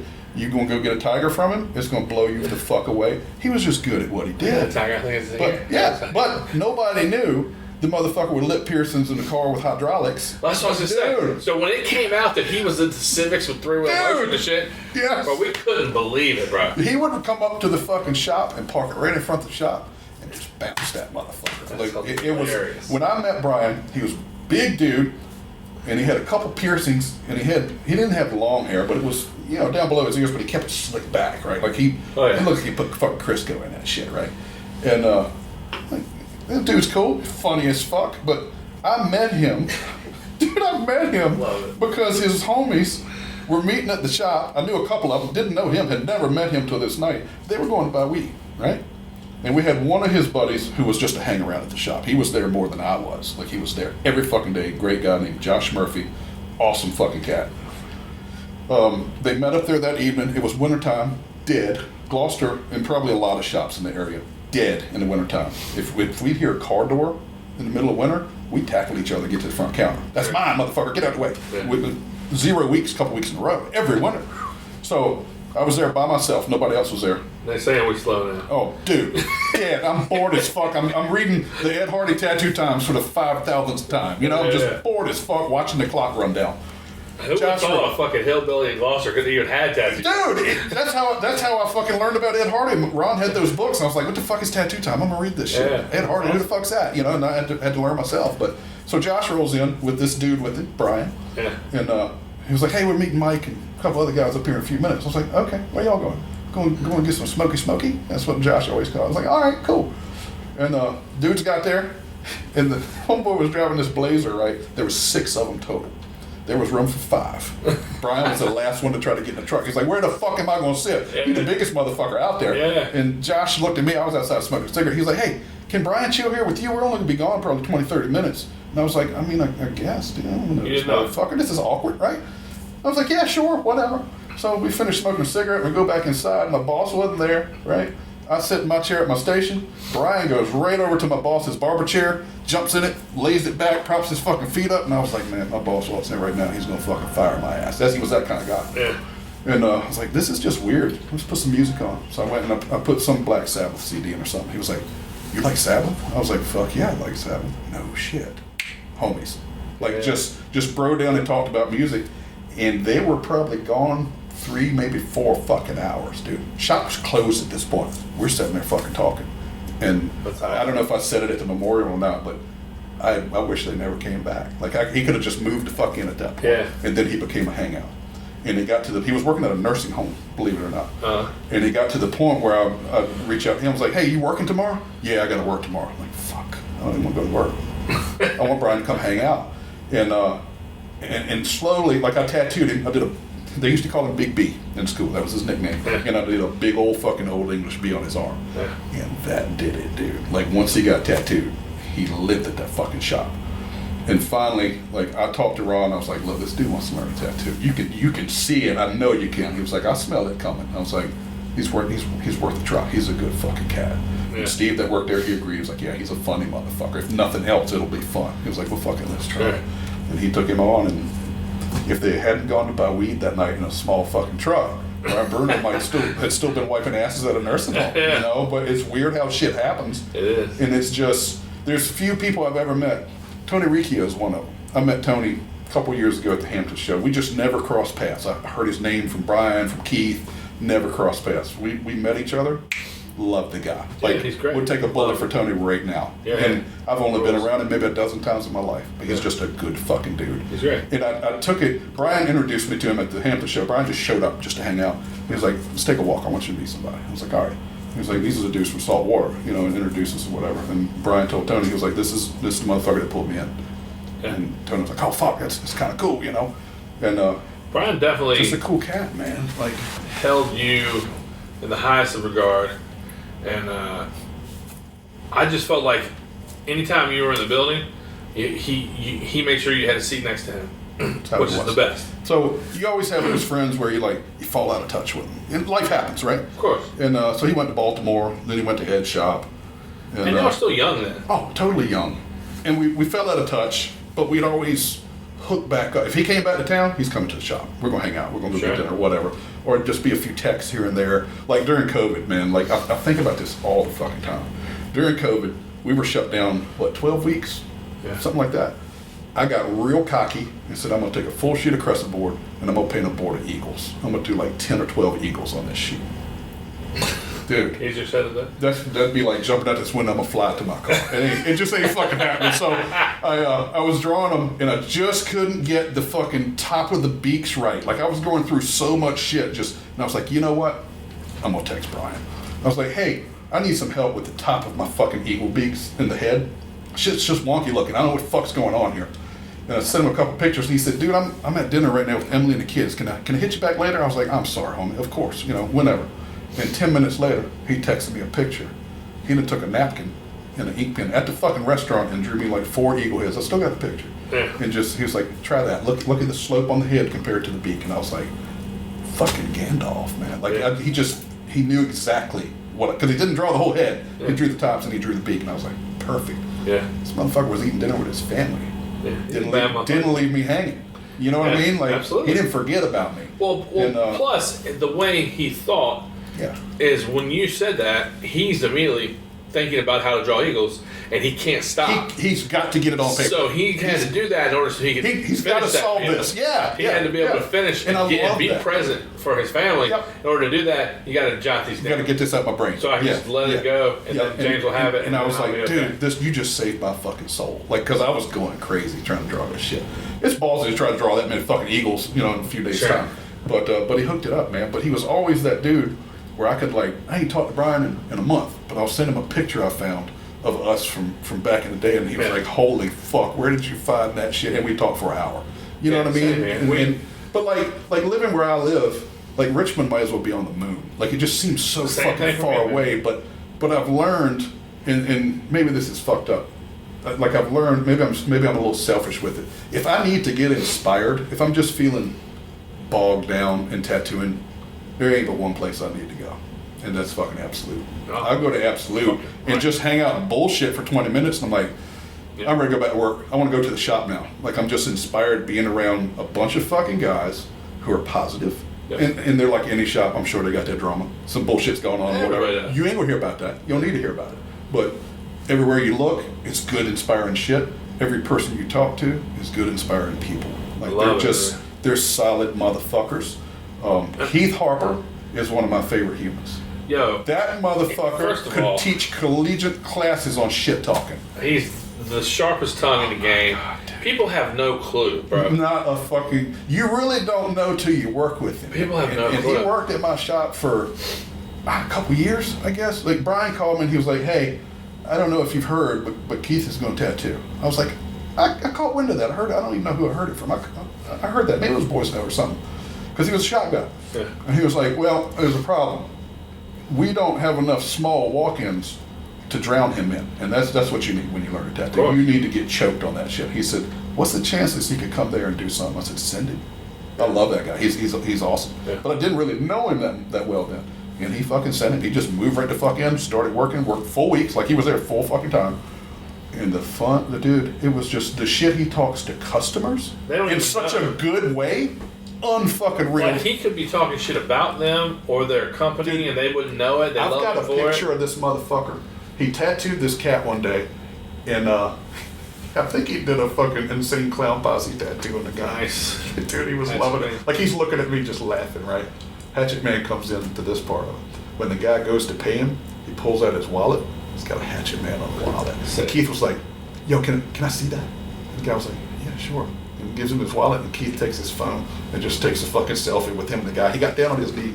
It was like smiling. Yeah. And the dude thought it was the coolest shit in the world. And it was the biggest shit talk thing Keith Harper ever fucking did, and the guy didn't even know it. Yeah. Like, it's just, that's Keith, man. And just little shit he'd say. Like, people in my shop have heard me say the shit that I got from Keith. Yeah. And you think they made it up themselves. And it's just little Keithisms, right? In which they used to have a list of that shit. Absolute. I can't tell you. So Absolute Art is a sort of a bucket list for a lot of tattooers to do a spot there, right? Yeah. And I just did my first tattoo at Absolute. Oh yeah. In Timothy Hoyer's station, and it was a surreal feeling, like because he had an appointment coming in right after I was done with it, and I was like, I gotta fucking finish this shit fast because I don't want Tim Hoyer waiting on me. In his fucking station, but it was an honor to tattoo there. Sure. You know what I mean? But it felt so weird. I'm tattooing Timothy's station. Oh, yeah. Holy fuck! Like big dog. Weird. I don't know, man. I did like a little dog in his fucking station, but I mean, it was awesome. I'm saying tattoo. He's a big dog. Oh, he's a fucking big dog for sure. But it was awesome. Because of No Lies Just Bullshit. Yeah. I'm very fortunate to be able to move around this business. Sure. And I know a lot of people. And a lot of people, come to Alley Cat or I've rubbed shoulders with at conventions and become friends with. And a lot of them end up at some point asking, can they do a spot? Not asking me, obviously. Sure. Asking Brian or through the grapevine or reaching out to Sam or somebody says, and they end up doing a spot at Absolute. 80% of them go, I don't think Keith likes me. And I go, because he's fucking stone cold gangster. He don't give a fuck. He don't give a fuck who you are or about your pedigree, dude, none of that stuff. I love this motherfucker. When I see Keith's name pop up in a text, I'm like, this is about to get fucked. What speaks so much about your character is that how much he wanted you to do this and how many times he got on me about it and how much he pushed for it because he don't fucking care about people's shit at all. He don't give a fuck. Like I texted him, but he wanted this done. You texted me, and then Keith texted me. We talked about something else entirely, and he said, "Yo, did Nick reach out to you?" I was like, "Yeah, I just talked to him." I said, "I think we'll get there. I think we're going to do it at like 4:30. I'm hearing you're not getting there till 4:30, so I'm gonna roll in there about 4:30 too." He was like, "Well, just get there whenever. You know this shit ain't gonna start on fucking time. None of these motherfuckers do shit when they say they're gonna do it." I was like, "Well, that's tattoo. Well, that's tattooers. I do what the fuck I say. Well, I do too. I'm the weird one, but But you know, like going to dinner at a convention. Oh, we're gonna meet at 6. You ain't eating at 6. No, bitch, you're gonna eat at 8:30. Yeah. Somebody's tattoo's running over. But Alley Cat, so Keith tattooed at your shop at Absolute Art. Yeah. First guest spot he ever did was at Alley Cat. Nice. Porter's out of town. He's in Porter Station. This Puerto Rican girl, heavy-set chick named Paisley comes in. She wanted to get tattooed, and so he talks to her for a little bit. He sits down, and she go, "What's your name?" And he's like, "Put this on." He goes, "Porter." And so she goes, "I'm Paisley." He goes, "Nice to meet you." And so he does the tattoo, and she's fucking happy as she can be. And he's like kind of flirting with her a little bit. She speaks hardly any English. And you know, he finishes up and settles up, and she leaves. And then he works 4 or 5 days, and then he leaves. And then Porter's back in the station 3 weeks later, and Paisley walks in. Oh shit! And she goes, "I would like to speak to Porter." "Are you in the problem? Come on over here." And so I walk over and I was like, "Hey, Porter, Paisley will talk to you." And he goes, hey, how you doing? "I'm Porter." She goes, "You know Porter." And he goes, he kind of looks around at his own station. He goes, "I'm Porter." And she goes, "No, you know Porter." "No, you know Porter." "Porter, no, you know Porter." He goes, "I'm Porter. I don't know what to tell you." She goes, "No, Porter did this." And I was like, "Oh, Keith did that." And it all just came back to me. Dude. He'd give other people's business cards to people at our shop. Like, here's Steve's business card. Because they didn't want to fuck with that person no more. But and Brian used to do that. We'd all go out to dinner. You know, it'd be like fucking Ruby Tuesdays or something. And the waitress would come up to the table, 5, 6 tattooers sitting around the table. And she's like, "Are you guys tattoo artists?" And Brian's like, "He is." And they'd always fucking point at me, and I'm like, now I got to talk about the fucking armband she wants, and I just want my goddamn food, man. You know, but yeah, dude, Keith was so fucking fun to work with, and he's a powerhouse tattooer. That motherfucker can tattoo. But he came there and just got drowned in walk-in tattoos. Well, like you said, it's exactly what he has to get. It's what he's got to do. Where he is now. And when he left, it fucking stung worse than probably a lot of the other people that have ever been through there. But I knew it was temporary. Sure. But like, it was just fucking fun working with him. That's why I did, you know. But proud of that cat, man. He's done fucking good, man. And you know, just a shit talker. Because he just, you know, he's a business person. Like, he comes in, he does his thing. He might keep to himself and not talk. Yeah. But you were talking just going absolute. One of the things that I feel so fortunate about is like, I always felt at home there. Always. Yeah. But then once Brian tattooed the double A on me, I felt like this is my crew now. It's part of you. Yeah. And so when I go there, them motherfuckers let me do whatever I want to do. Sure shot. And I just hold court in that bitch and start telling stories, talking shit about people. That's why it's a magical fucking place. Dude. Like, it's such a great place and they really let me be myself. Yeah. And they have a certain expectation of how much shit I'm going to talk. Yeah. And I always do my best to deliver that, you know what I mean? And Keith will sometimes just know the right thing to throw out there to get me rolling. Oh yeah. To get me start talking that shit, you know what I mean? This motherfucker, like, we got this little thing between us because I'm a Dallas Cowboys guy, and he's a Washington guy. Of course. So God, it hadn't been that long ago. I think it was this year, maybe it was last year. Anyway, Washington lost fucking bad, and whenever Dallas loses, which is most of the time, at some point within an hour of that ball game, Keith's name pops up in my text. I'm like, oh, here we fucking go. I text him when I'm not even a football guy. I text him the Commanders. I'm not like a crazy football guy, but I do like it, you know. And when Washington lost, I opened it expecting him to be crying or, whatever. And it was a video. I'm like, what the fuck is this? And it's him standing at the top of the stairwell at Absolute with his Washington hat in his hand. The video starts and he just throws it in the stairwell and it stops. And I was like, that's the most Keith Harper video I've ever seen in my fucking life, dude. That's fucking But great. no, all those dudes there, man. Like, fucking boys, no. Yeah, Come on, you're not going to get I saw him just Okay. before. I just talked to him before. Yeah. So, when I was standing there by, was it Porter that's working in your station? Yeah, I was standing there talking to him and he came over. I didn't even realize he was going to fucking be here. I had no idea. I took a picture with him last year and I thought he might be here. He's come to the shop and worked a couple days here and there over the last few years. He's so fucking fun to work with. He fits in with anybody he tattoos, dude. Like my town, it's a country-ass stick town, right? Yeah. There's nothing there but strip malls, and there's people that have been tattooed by him just from him working like one day this year that ask about him every time they come in. Yeah. Where's that David guy? Is he still friends with you? I was like, yeah. When's he coming again? I was like, I don't know. Let me know when he does. It's like, David and fucking people love him, I would go to Absolute Art. Brian was my guy. Like, I became a part of that crew because of Brian. Yeah. I knew who Jason Hobby was from Roanoke. That's how long ago. Yeah, Like, wow. but because he's from there. Yeah. Brian made me like a staple in the building, and then I became friends with Josh and Keith. And Braces and Dave just kind of came and went around me. Yeah. I never paid much attention, and they didn't pay attention to me. And it was part of his bravado, like, well, fuck, I don't know this motherfucker. With both of them. Right. And they treated me the exact same way. And then Dave moved to Oakland and was gone for a while. When he came back, I was just on the phone with Brian one day talking about how I needed help. And he was like, why don't you bring Dave down there a couple of days? And I go, I don't know him. He's like, fuck you mean you don't know him? You're in the same room with him 100 times. Yeah. Like, yeah, but we never talk. He's like, oh, some of that shit. And I was like, yeah, some of that shit. And he went, well, I'm going to give him your number. I was like, all right. And Dave came and worked 2 days, 3 days a week for a couple months. It was great. We became friends. Yeah. He became friends with my family. He went on fishing trips with my pop. Him and his wife have stayed at my parents' house when I wasn't there. That fucking dude's been everywhere. You know what I mean?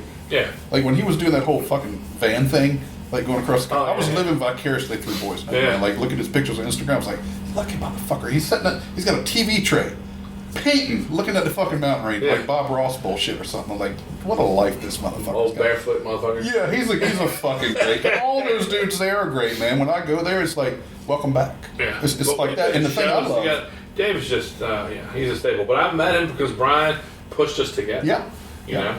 I only know all those guys because of Brian. That's the only reason. But the one thing I love about Absolute is if you ever worked at Absolute, you still work there. Yeah. You know what I mean? Like you always got a home. Josh. You always got a fucking home, and I love that. You don't see that in a lot of shops. A lot of times there's drama. The picture they took of Brian's memorial was fucking cool, man. solid, dude. Real cool. So good. And I just saw Josh before I came up. I hung out with him met last you. night. And I hadn't seen him since Brian's memorial that day. But I like me some Josh Brown. Like one of the guys that used to work for me for, God, I guess he worked in the shop almost a decade. He works out in Lynchburg at Lucky Penny Tattoo, which happens to be Josh Brown's cousin. So Josh hangs with this boy every day. They paint and hang out together and They shit. came up here together. And it's I don't think Chris is here this year, but he sends me pictures all the time. He's like, look at this motherfucker. And it's Josh Brown sitting over there just bullshitting, you know. And my buddy Chris he's totally not a traditional tattoo guy. I got unsweet tea and whiskey. You want either one? Dude, I'll take some unsweet tea. Yeah, why not? Cool. Let me get that. But he fucking loves him some Josh Brown. I think it's just his stories and just that he's an older tattooer, you know. He's full of shit. Oh, he's a beast, man. He's I love full that of guy. shit. Love that guy. He tattooed my neck years ago. Yeah. And fun ass session, dude. That was so much He fun. tattooed my fingers. It's the only time I came close to falling or passing out. It fucking hurt like a motherfucker. Oh man. So you were talking about the memorial a little bit. Yeah.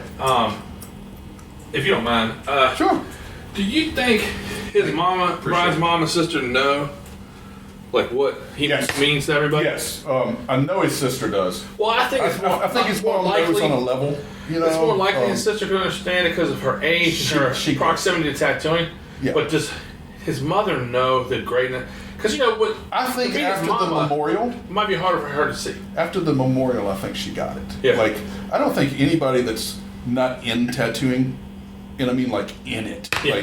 like in the circles that you travel and stuff, they're not going to get it. You know what I mean? Like It his would be friends, adjacent to our it, friend I group understand. that was coming that night to buy weed and drop Brian off, they didn't really get it. Yeah. And I'm talking about like back in the Ed days. And one of them came by the shop one day. I hadn't seen him in months, just hanging out. And I was like, you realize he's kind of a big deal, right? Yeah. And he was like, well, he's always been a big deal. Everybody likes Brian. I was like, no, I mean like tattoo-wise. It's different, like, yeah. Like he was climbing the ladder at that point. Like he's one of those dudes, man. Like when and you'll ask people like me or Brian or Boys Know or whoever, give me your top 10 tattooers. And we're going to probably tell you, probably 7 or 8 of them are going to be the same between all of us. Sure.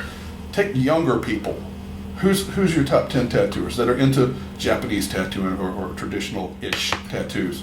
I'm betting you that name's going to be floating around on there. And it's not going to be 1 or 2 people. It's going to be a lot of them. Yeah. The people that came up to me after the memorial that work locally, that I don't know, that are tattooers, came up to me and shook my hand and was like, it was so fucking cool hearing that about Brian. So you guys were friends and like wanted to talk to him. And I was like, yeah, like I knew a different Brian than what you motherfuckers knew. And that's why I said what I said, because it needed to be said. You know, like people don't need to know all the details, but they need to know how he started. I think it's important to know how motherfuckers started. Like, you don't get given this. You know, that most people don't get given this. There's a few of people that have, and maybe they deserved it, but you got to fucking fight to get it. You got to fight to keep it. Given it, you have to stand on your fucking toes and work to maintain it or to which I mean it's whatever. And that would be, and I'm not going to go into the complaining shit, but that would be where I've seen tattooing change in the last dozen years, maybe. Like maybe you don't have to fucking earn things quite as hard to be a tattooer, not to be a respected tattooer, to be super successful. You still do, but just to be a tattooer. I can't tell you the people in my area that I see advertising on Facebook that are tattooers now that have never had any formal training. They just bought machines and watched YouTube, and that's always it's always happened, right? Like the dude I traded a shotgun for the fucking tattoo. He had no training. He just made a gun, is what he told me, and he fucking started tattooing. But that's the bad side of tattooing that we need to not pay attention to. Well, I don't know if you've heard me say it, but I always mention the good and bad side of tattooing. Yeah, it's there. It's always there. And the bad side exists in shops as well as kitchens. Absolutely. You know, it exists in shops as well as kitchens. Yeah. I heard about a shop quite a few years ago that opened down in Carolina that were charging $25 for a spray of Bactine. Whoa. How about that shit? Yeah. What's a bottle of Bactine? $4, $5, $6 maybe. Sure. $25. But there's a guy who will tell you, hey, that's a hustle. It's a hustle. It's a fucking hustle. And hustle is for tattooing and da-da-da-da. You gotta get it while it's hot. It might dry out, all that bullshit you hear, you know what I'm saying? Which we've been hearing for 25 I appreciate the hustle, but that's fucking somebody. You know what I mean? Well, but it is the hustle. It's a hustle, but you'll never see that client again, probably. No, especially when somebody goes, you paid what? Exactly. Damn, my boy don't do that. He used half a bottle on me for free. You know what the fuck, man? Like, so you think his mom picked up on it at the memorial? I do. I think she told me she was really touched just by the turnout. Yeah. Like she wasn't expecting that many people to be there. Like Gnarly his dude, sister too. did. Like she knew that would be that many people, but I don't think his mom did. I just saw her. Well, you probably saw her too at Absolute when we did the thing there, and she stayed there. She did. Damn near the whole time. I drank moonshine with that lady. Yeah. She's fucking awesome, man. Like years ago, when Brian had just gotten into tattooing, we were there all the fucking time. Yeah. We had a tent set up because we used to mix pigment in my shed. Well, we started in my garage until we found out that my air handler and all the shit from my AC unit draws the air in from the garage. So it picked up all the fucking ink particles and put it all over my fucking house. Like you could take Spalding red, crimson red, that's pretty. And take a spoonful of it and throw it up in the air, and a year later it's still falling. Like it just, it's so fine. Dude, then we started in my shed, then it got all over my fucking wife's bicycle seat. And she goes riding a bike in white shorts and comes home with red all over her ass. And so we got kicked out of the shed. So Brian was like, fine, we'll buy a tent. And he bought a tent and set up a fucking ink mixing tent in his mom's backyard. You ain't stopping him. He's going to mix fucking pigment. That's awesome. Then we started doing it in Ziploc bags instead of blenders and all that. But I think his mom and sister both get it. They know he was a big deal to tattooers. I talked to his sister a handful of times, and he told her about me. Yeah. And so I felt like she got it. The only reason I ask is because I love them so much. Yeah. And I think I'll rephrase it. I think they get it as much as they can. Yeah. Because they're not, I mean, they're extended family, but they're not part of the tattoo industry or whatever you want to call it. And I think only people like us get it. Yeah. You know what I mean? Like I told a dude this morning, I got to go to Norfolk. I'm going to the convention and do a podcast with this dude about tattooing. He was like, yeah, I don't fucking listen to podcasts. I was like, I do. I like podcasts, you know. He was like, well, that's kind of cool. I was like, it's really cool to me. Like, this is a good dude who does good, like, you do good shit for tattooing. Like, thanks, man. It's, you don't have to be a tattooer to do good shit for tattooing. You know what I mean? Like, you're a collector, you know all these fucking guys. This shit's cool. Like, I can go home tonight and watch Smokey the Bandit, or I can cut your shit on and listen to Brian talk. Yeah. I'll never hear him talk again, man. Like, that's something I'm really proud of. Good shit, dude. Like, he's had maybe 6 or 7 episodes. Yeah. And I'm so grateful for his time. Yeah. But then it turns out to be rewarding in a way that if his children want to hear him, or his sister, or his wife, or his good friend, then you can hear him. Yeah. And he maintains his integrity, and sometimes he's goofy, and sometimes he's serious. They all know that. But they know that. And it might give his children, when they're 25, an insight into a different look at him. It's so special that they'll be able to hear that. I've got a voicemail on my phone from Jerry that I've never fucking I can't delete it. Yeah. And every great once in a while I'll just hit play on it. Hey, motherfucker, what you doing? Like, it's a unique voice. You know, Brian had that voice too, that unique ass voice that we'll never get to hear again till we listen to your shit. You're not gonna find it anywhere else. And he supported it, and he know, I never forget. I've told this to my guys recently. So I recorded 4, maybe 45 minutes to an hour long episodes, for lack of a way to better put it, because I didn't know what I was doing, and I sent them to 4 people. And Brian was one of them. Yeah. Sent them an email, and I said, just whenever you're painting or doing something, just listen to this and give me any feedback you have. And my brother, that time, it was just me talking. Right. And so my brother was in the room so that I had someone to talk to, even though he wasn't talking back to me. Right. And his phone, the ringer on his phone is a wolf howling. And so when I reached out, I called Brian, asked him what he thought about it. He goes, it's great until you pull that fucking wolf bullshit.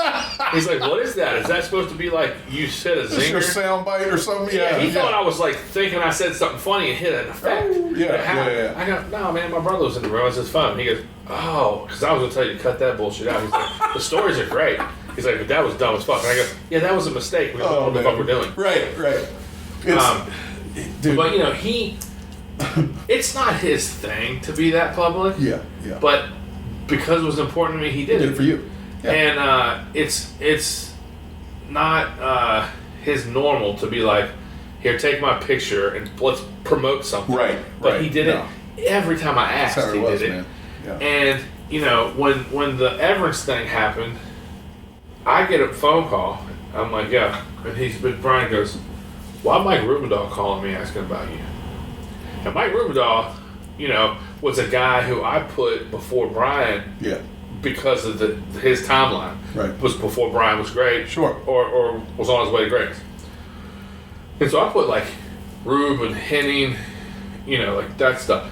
And he's like, why Mike Rubendahl calling me asking about you? And I go, I guess you should tell me why Mike Rubendahl's calling me asking about you. He called me and asked me what kind of guy you are. And if you had vouched for you. And I told him I vouched for you 100%. I told him you were my kind of guy. Right on. And I go, thank you, man. He goes, I think you're going to get a phone call from me. The next day I'm driving to work. Phone rings. Number I don't recognize. I hit it. Speakerphone in the Cadillac. Hello? Hey, this is Mike Rubendahl. You got a minute? And he asked me if he could come on and defend their side of the Everence thing. Yeah, you know? yeah. And that opened up doors for me. That's awesome. That allowed me to get a Mike Rubendahl podcast away from Everence. Yeah. That was just about Mike Rubendahl, and then to later get one with O'Donnell. Yeah. And then all the people that Mike asked to do it on my behalf, right. And all those things. And it you know, it happened because Brian just was like, which is the beautiful thing of tattooing. Not just the beautiful side of Brian. That's the beautiful side of tattooing. Yeah. Like, it's a lot of times who you know. I tell people all the time. It's a lot of times who you know. No, dude, it's all who you know. So you know, if something goes down in Lynchburg, I'll call fucking Chris Barton or Josh Brown. Yeah. If it's Harrisonburg, I'm gonna call you now. Absolutely. You know what I mean? Be Yeah. like, hey man, could you do this for me? Of course you will. We're homies. You At know. one point, he tells me his niece is going to JMU and she wants her belly button pierced. Send her to the shop. Send her here right now. Send her to the shop. Not only am I going to fucking take care of everything Yeah, for her, yeah. but she can have the time of her life. Yeah, Bring her we'll friends. take her out to dinner. Yeah, Tell her to bring her friends. that's how it works. You look out for your own, man. Because Absolutely. who else is going to look out for us? Nobody. But Brian's just always been right there. And, Yeah. you know, at one time I was trying to, you know, I wanted, you know, Jake Hockman works for me? I know the name. I've never met him. Great fucking Yeah, yeah. Great tattooer. He's worked for me for 7 years now. Prior to that, he worked at a shop in Stanton, and we wanted him. And, Acme? Was he at Acme? Yeah. Yeah. And I'm talking to Brian, and I'm like, hey, I gotta get this kid over here. And he's just like, you can't be offering people jobs, Nick. Yeah. You don't step on dicks of people that are within your radius. You don't do it. Yeah. And I was like, yeah, well, I'm losing money. And he goes, lose money, try harder, look further, do it. There you go. And so I was like, all right, so I keep doing this.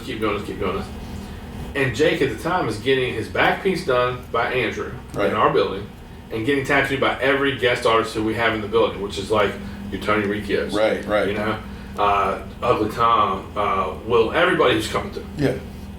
And he's there all the fucking time. And so I was going to the Moose. I called Brian on my way to work, and he didn't answer. And I'm going to the Moose Lodge on Thursday. I go every Thursday with my buddy Garland, who's 82. Right. But I'm about to walk in the door, and the phone rings. It's Brian. So I walk back into the parking lot, and I go, hey. And he goes, yeah, I'm sorry I missed your call, whatever, I was doing this. I was like, yeah. And I was like, hey, let me ask you a fucking question about your fucking tattoo rules. And he's like, whoa. He's like, you coming in hot. And I go, I got a fucking question. Yeah. He's like, what? I go, how long I sit here and play you by your fucking rules before I'm standing in the way of my own destiny? When do I go after my fucking best interest? When do I look at my shop and my crew and go, this is what is needed? Right. And he goes, well, I guess right now is when you do that. He goes, you know, I'll just give you the best advice I can, but I can't tell you. And Jake came on with you after Jake that. came on with us. So let me explain to you a simple way, the way I look at it. If Jake didn't want to leave where he was, you could have begged him on your knees and he never would have left. Of course. So, I agree with Brian. Like, that's, don't be stepping on dicks. Yeah. But at some point, whose dick matters more? Yeah, I'm stepping on my own dick. It's life, you know. And It's like, I've had it happen to me. He's a hometown guy. I knew he'd be a long-term guy. I had the whole crew leave and go to a friend of ours shop, and I still love the dude. Because if they didn't want to leave, they would have never fucking left. Yeah, that's a tough one, though, isn't it? That was hard, son. Like, You've obviously recovered, and that's why you're not bitter. 100%. I recovered fast because the grass ain't always greener. You want to leave to a brand new shop in the middle of fucking winter? Go and get. Yeah. Go and get. And one of them called me. Dear friends, we were really good friends, all of us. He called me and said, hey man, I got 2 girls in Gloucester that I've got work that's not finished on. Can I come to the shop and finish it? I was like, of course you can. Yeah, come on. So he came, and that evening, he was done, and we stepped out back and had a cigarette. He said, look, man, and it was fucking like December. He was like, listen, I want to run something by you. Can I come here a couple days a week? Because we're dead at the shop in Richmond. We're fucking dead. I said, nope. He was like, for real? I said, you're in the boat or you're off the boat. Yeah. You want it to fucking leave and go to a shop in Richmond in the middle of fucking winter, and it's a brand new shop. You all about these old school values? Go pay your fucking dues. Yeah. Starve to death in that shop. It'll get busier. Starve to death for a while, Yeah. or come back here. Whichever one you want to do. That's on you. But no, you're not gonna play half skis. You're in or you're out. Sure. At this point, you know, because all you motherfuckers left me. You left, dude. Even the shop guy fucking left. Damn. Yeah, yeah. Even the shop guy, and he didn't even tell me he was leaving. And I still love the motherfucker whose shop he went to. What was that day like? It was rough. I walked in the shop a couple days before this happened, and I was like, I smell bullshit. What's going on? Everybody all right? Yeah. Oh, you called the whole room out. Call him out. It's like, what's going on? Everybody's fucking weird. What the fuck's happening here? Nothing. All right, this will come out today. And by the end of the day, one of the dudes, who is still a dear friend to me, Yeah. walked out back and smoked, and I was like, here's my chance. I'm going to get it out of him. And I walked out back, and I was like, You know your crew. What's up, dude? He was like, man, I got to leave. I was like, I know. When you leaving? He was like, soon as possible. I'll give you notice if you want, but as soon as possible. He was living in Richmond at the time. He was like, the drive's fucking killing me. I'm getting kind of stagnant. I was like, no problem. This is not personal. He was like, no, not in any way. I was like, cool. And one of the other dudes had walked outside too. He's dead now. He passed away several years ago. And he said, me too. And I was like, nah, bitch, you don't get to piggyback on him telling me what's up. You got to tell me what's up too. Ain't none of this me too shit, you know? Well, he just made him do all the fucking work. He did the hard part. And this dude just, me too. Fuck that. Well, everybody, it was 3 of them, they left. But I didn't know the shop guy was going. Got to work the next day. No shop guy. Never saw him again. Still have never seen him again to this fucking day. I was like, fuck you motherfuckers. You want to leave? Starve to death in that fucking shop. I starved to death in mine when I opened it in December. Yeah, I didn't do shit for months, man. Like, it was bad. I played PlayStation and fucking would draw and play PlayStation. Nothing going on. Nothing going on. Yeah. Shop I left, would have asked, where's James and Steve? Don't know. Like, oh, we're going to play that game. All right, that's cool. I'll play that game too. I'll make it work. I mean, you got to play that game, kind of. How you feel about that? If someone asks me what somebody else is, I don't know, dog. I'm torn, man. Like, I'm like, you know what? If you want to go there and get tattooed, go there and get tattooed, because I'm not your guy. But if I can tattoo you, I'd rather tattoo you, but they're down the road. But I'm not going to help them. The motherfucker drove past my shop twice a day to come to work and to go home. He knew exactly where I was. That's what I'm saying. I just, you know, if someone asks me where, I don't know. where another shop is, I tell them I don't know. I mean, I ain't gonna give them the phone number or none of that shit. Do they tattoo underage? I don't know. Do they pierce? I don't know. Right. Where are they? I don't know. I mean, you should have to do the legwork yourself. I'm in the business yourself, of knowing what they do. I'm in the business of knowing what I do. Yeah. I mean, I get it. And I'm too fucking nice to a fault. There ain't a motherfucker that knows me that won't tell you that. Yeah. I go through my life and I think if I can be kind to this person, it'll come back to me and they'll be kind to somebody else. And that will get you. I practice that. But it will get you bent the fuck over with no lube. But I'm not. For sure. That's just old school. Yeah. I get it. It's what I was taught, for sure. Yeah. But like, some of those things I let go, but some of those things I hold on to. I've weeded out and that's some just shit, one of them. You know? It's not like I don't hold grudges, and I'm not, you know, I'm not hoping that someone else fails, but, you know, I'm not going to help them pay their rent. Yeah, so. No, I get it. I totally get it. But, you know, what thing about Alley Cat is, it's kind of like the firm. Porter, 22 years. Andy, 22 years. Sarah, 15 years. Trevor, 12 years. That's amazing. Jake, 7 years. You know, these motherfuckers have been with me. Kate's 10 years. So many of them. So you're doing something right if have they want to stuck stay. with me. Yeah.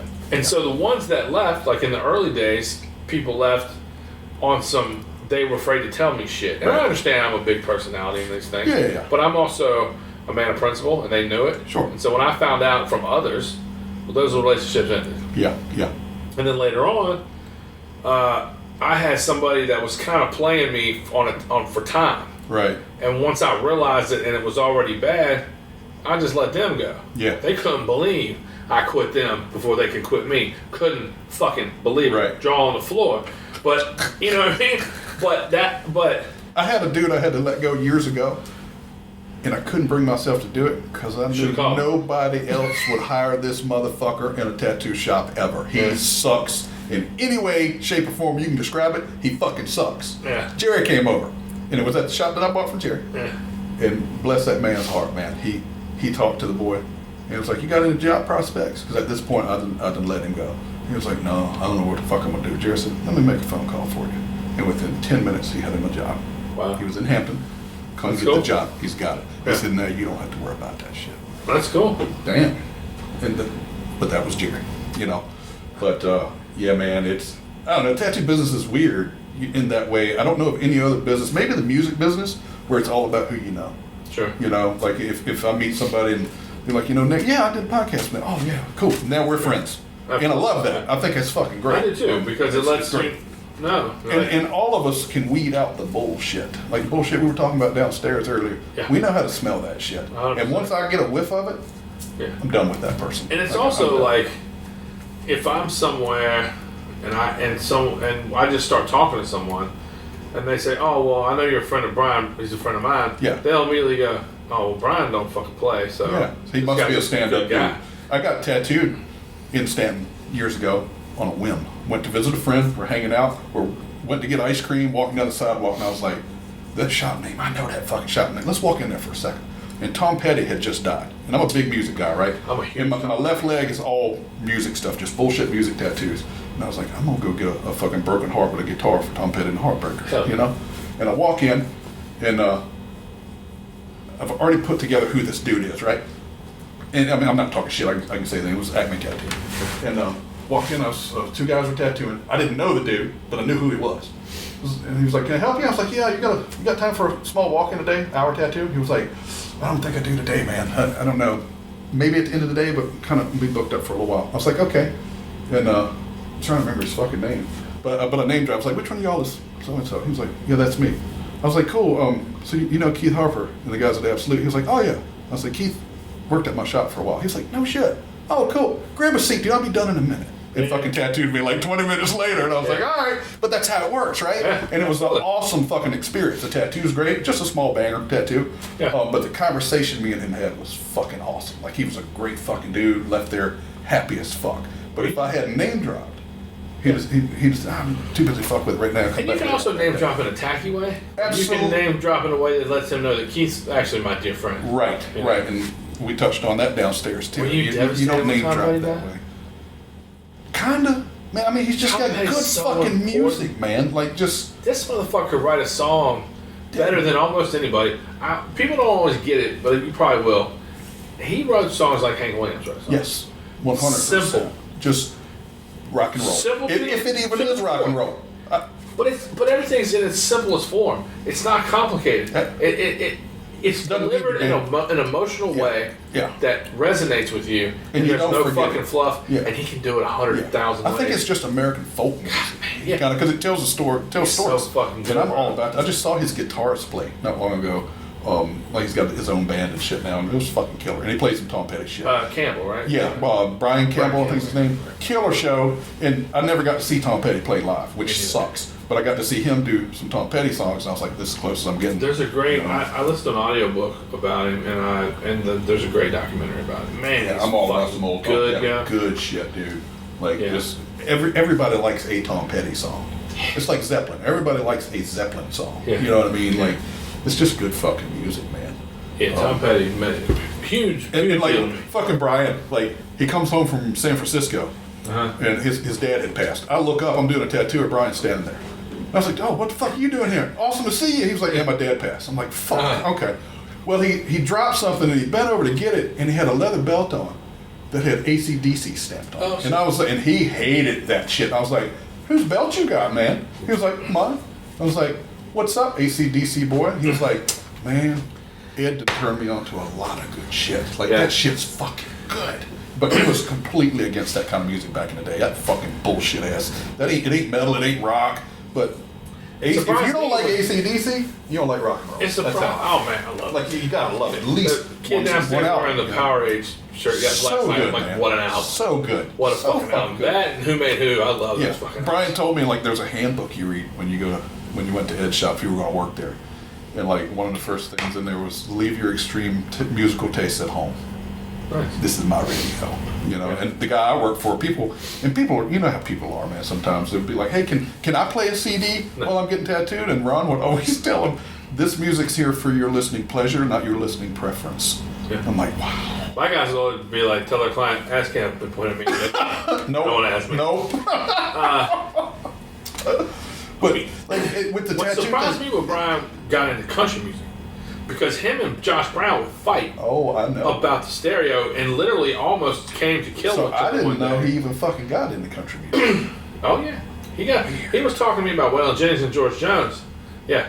Wow. Yep. Wow. Because see, I listen to anything from fucking Hank Jr. to Black Sabbath to Killer Mike. Like, I like it all. I listen to everything I love it. because of where I grew up. Like, Yeah.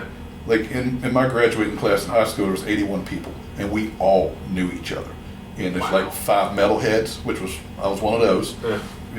50 redneck country ass boys, 10 black folk. We all got the fuck along. Like, Yeah. you didn't know racism if you grew up there. Sure. Because it didn't matter. It's just your friend. You know what I mean? Like, Yep. it wasn't enough people for it to get that There's a lot of that complicated. in Virginia. It's There more of a is. class There in is. Virginia. It's more like most Totally. of us was poor. Totally. Yeah. We were poor. But- We kind of ate the same. We kind of Yeah. talked the same. Yeah. We kind of had similar jobs because we were poor. And you flock together. I mean, Yeah. that's how it fucking Absolutely. works, you Same know. here. But go, yeah, I didn't know Brian was in the country. That's crazy. Yeah. Crazy. Huh. I know we went to the Richmond show one year and went to that fucking steakhouse. Is it Longhorn Steakhouse or some shit? Where they got music blaring and fucking, they used to give you these peanuts on the table. And when you're done with the shells, you just rake them in the floor. Maybe Texas Roadhouse. Yeah, Texas Roadhouse. It's a Willie Nelson. So he goes to the bathroom, and when he comes back out, that David Allen Co song is playing, like, You Don't Have to Call Me Darling. Yeah. And everybody in that motherfucker was singing it. And he gets back to the table, and he's got this weird look on his face. And I was like, you all right? What happened in the bathroom, man? He was like, dude, when I came out the fucking bathroom, this whole fucking place was singing that shit, and I felt like I was in some weird time warp or something. Like, he's drying his hands, looking around, everybody's fucking just belting that shit out. It's like, dude, it's so funny. But yeah, I teased him a lot about metal. Yeah. Because that's not my thing. So we didn't see eye to eye on the metal. And I like metal, but I didn't like that fucking screaming, growling shit, you know? To me, metal is Metallica, Anthrax, Pantera. 100%. You know what I mean? Yeah, And, that was me. And Megadeth. That's metal for me. Like, not Neurosis and shit like that, which, weirdly enough, I can listen to that while I'm drawing or painting or something. I don't even know what that is. But dude, it's my insane. crew, half of my crew is into it. Yeah. And Brian was into it. Oh, I know. So that motherfucker, we had a 6-disc changer at the shop, right? On Sundays, there was 3 of us working. Everybody picked 2 CDs, load the changer, shuffle. Yeah. Fair as fuck, right? Not with Bruno, no. This motherfucker had somebody burn CDs for him of Neurosis, where the whole CD was 1 track. So when his shit would play, you'd get an hour of Neurosis. And dude, I fucking hated that shit. Like, that's probably one of the only times Brian and I got fighting. Like, we had some throwdown fights over some bullshit. I've told and this the music before. was one, and his fucking trash can was one. Like, he'd never dump his trash. Yeah. Dude. Like, and I'd keep loading it up. On his day off, I'd just pile the shit the fuck up. Like, we had some scraps over that shit. But we always fixed it, Sure. you know. But I have told this before, but once I realized you could really strike a nerve with music, yeah. I started comparing death metal to Kiss and ICP because they all painted their faces. And Brian didn't fucking appreciate that at all. He You talk about a diehard Kiss motherfucker. I'm not a Kiss guy. I grew up on it. Like, it's nostalgic. People for me, love it. You know, People love it. They are not a super musically talented band. But the comparison was just because of the paint. Yeah. So I'd come in there and be some devil screaming shit. Yeah. And I'd go, is this Kiss? Is this Kiss or is it? It's not ICP. And he'd be like, I was like, it's the paint. It's all the same, right? And he goes, it's corpse paint, bro. Corpse paint. Yeah. I'm like, whatever that is. I'm like, yeah, it's out of Detroit, right? Oh my Clowns. God. You got some clown tattoos. Is that why you got the clown tattoos? He was fucking getting So Brian went to a Kiss show with me, right? He did not want to fucking go. But I was like, I'm buying your ticket and you're fucking going. And I had seats probably 10, 12 rows back. And even if you don't like their music, it's a spectacle. It's a show. Like, it's cool fucking, it's like a circus. I'm not into it, but I'm also not hating on it. Yeah. Well, we went, and toward the end of it, like at one time, fucking Paul Stanley gets on this fucking like zip line or whatever, comes out in the middle of the crowd. And there's this thing he's on, and he's playing guitar. And you can reach out and touch him, whatever. And Brian's like, "Hey, they playing any more shows around here lately?" I was like, "I think they're playing one in Charlotte. It's the closest one." Wow. He was like, "Shit's kind of good, man." I was like, "Uh-huh."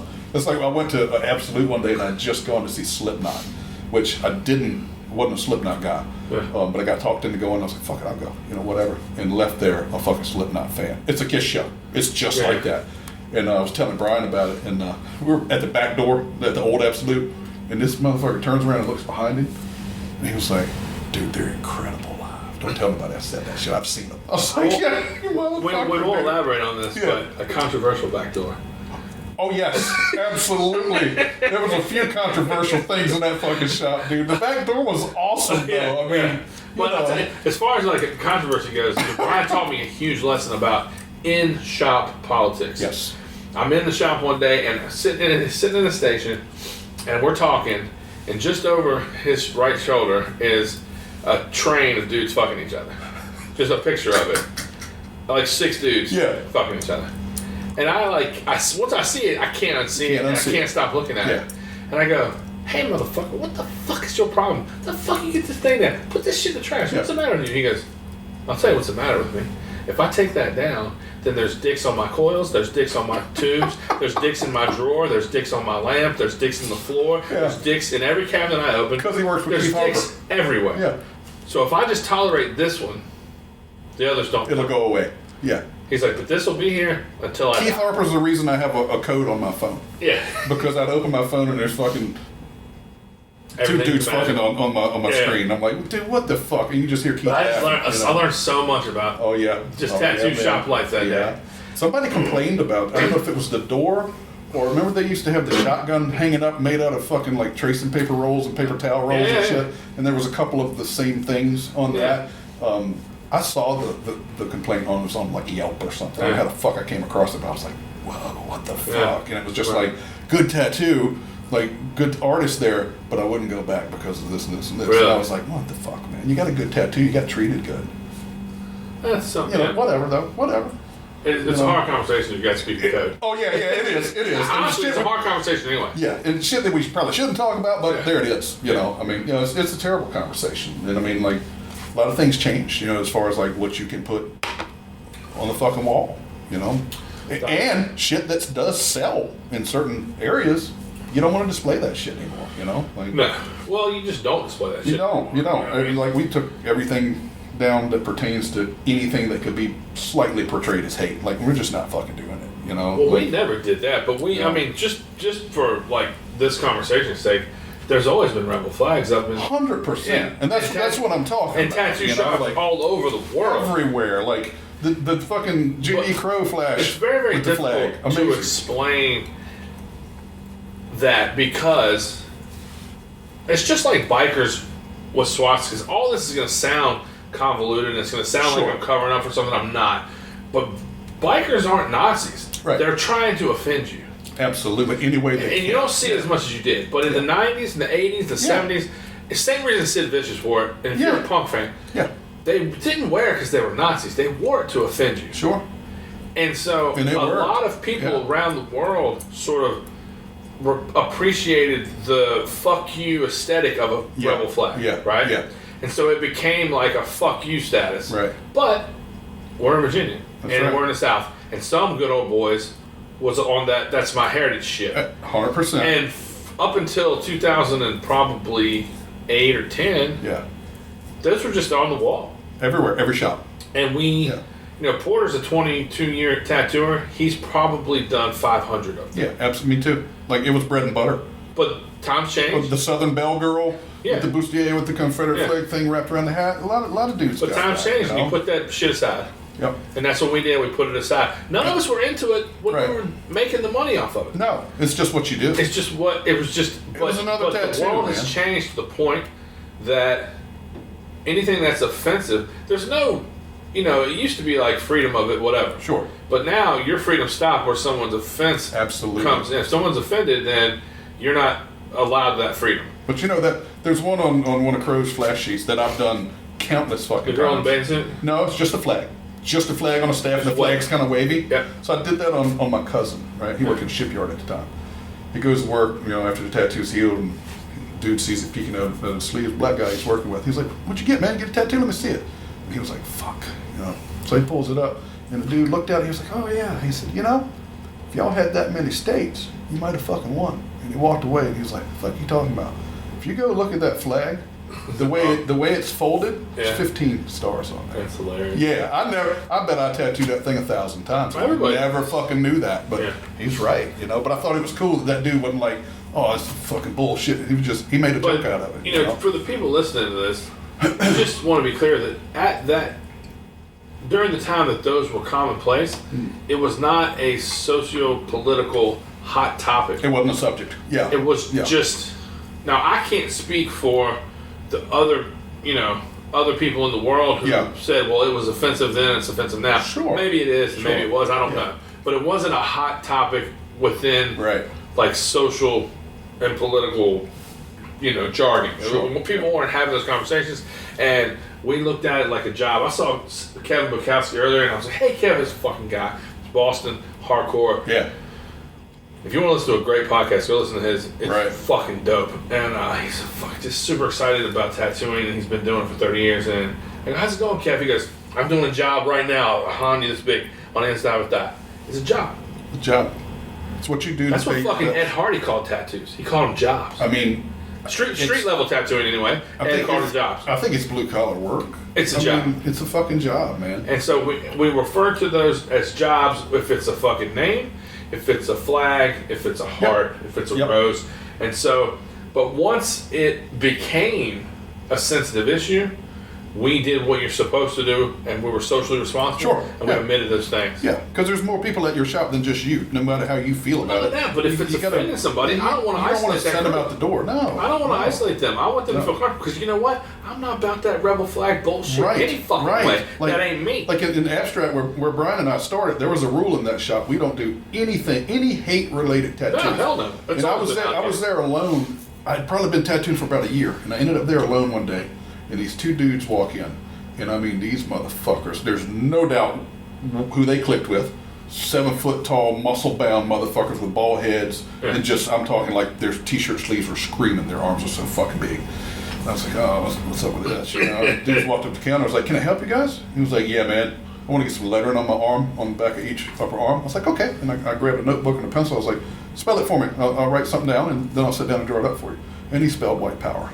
And I was like, all right, here's when I find out what I'm made of. I said, dude, I'm sorry, man. I can't do this tattoo. He was like, what do you mean? You ain't doing shit else? Like, that was the attitude. And I was like, it's shop protocol here. Like, it's policy. We can't do any, like, racially any hate tattoos. I can't do Klan stuff. I'm not doing Black Panther The next thing he said, well, it's not hatred, it's pride in my... No, he stopped and he stared at me for a second and he looked at his buddy.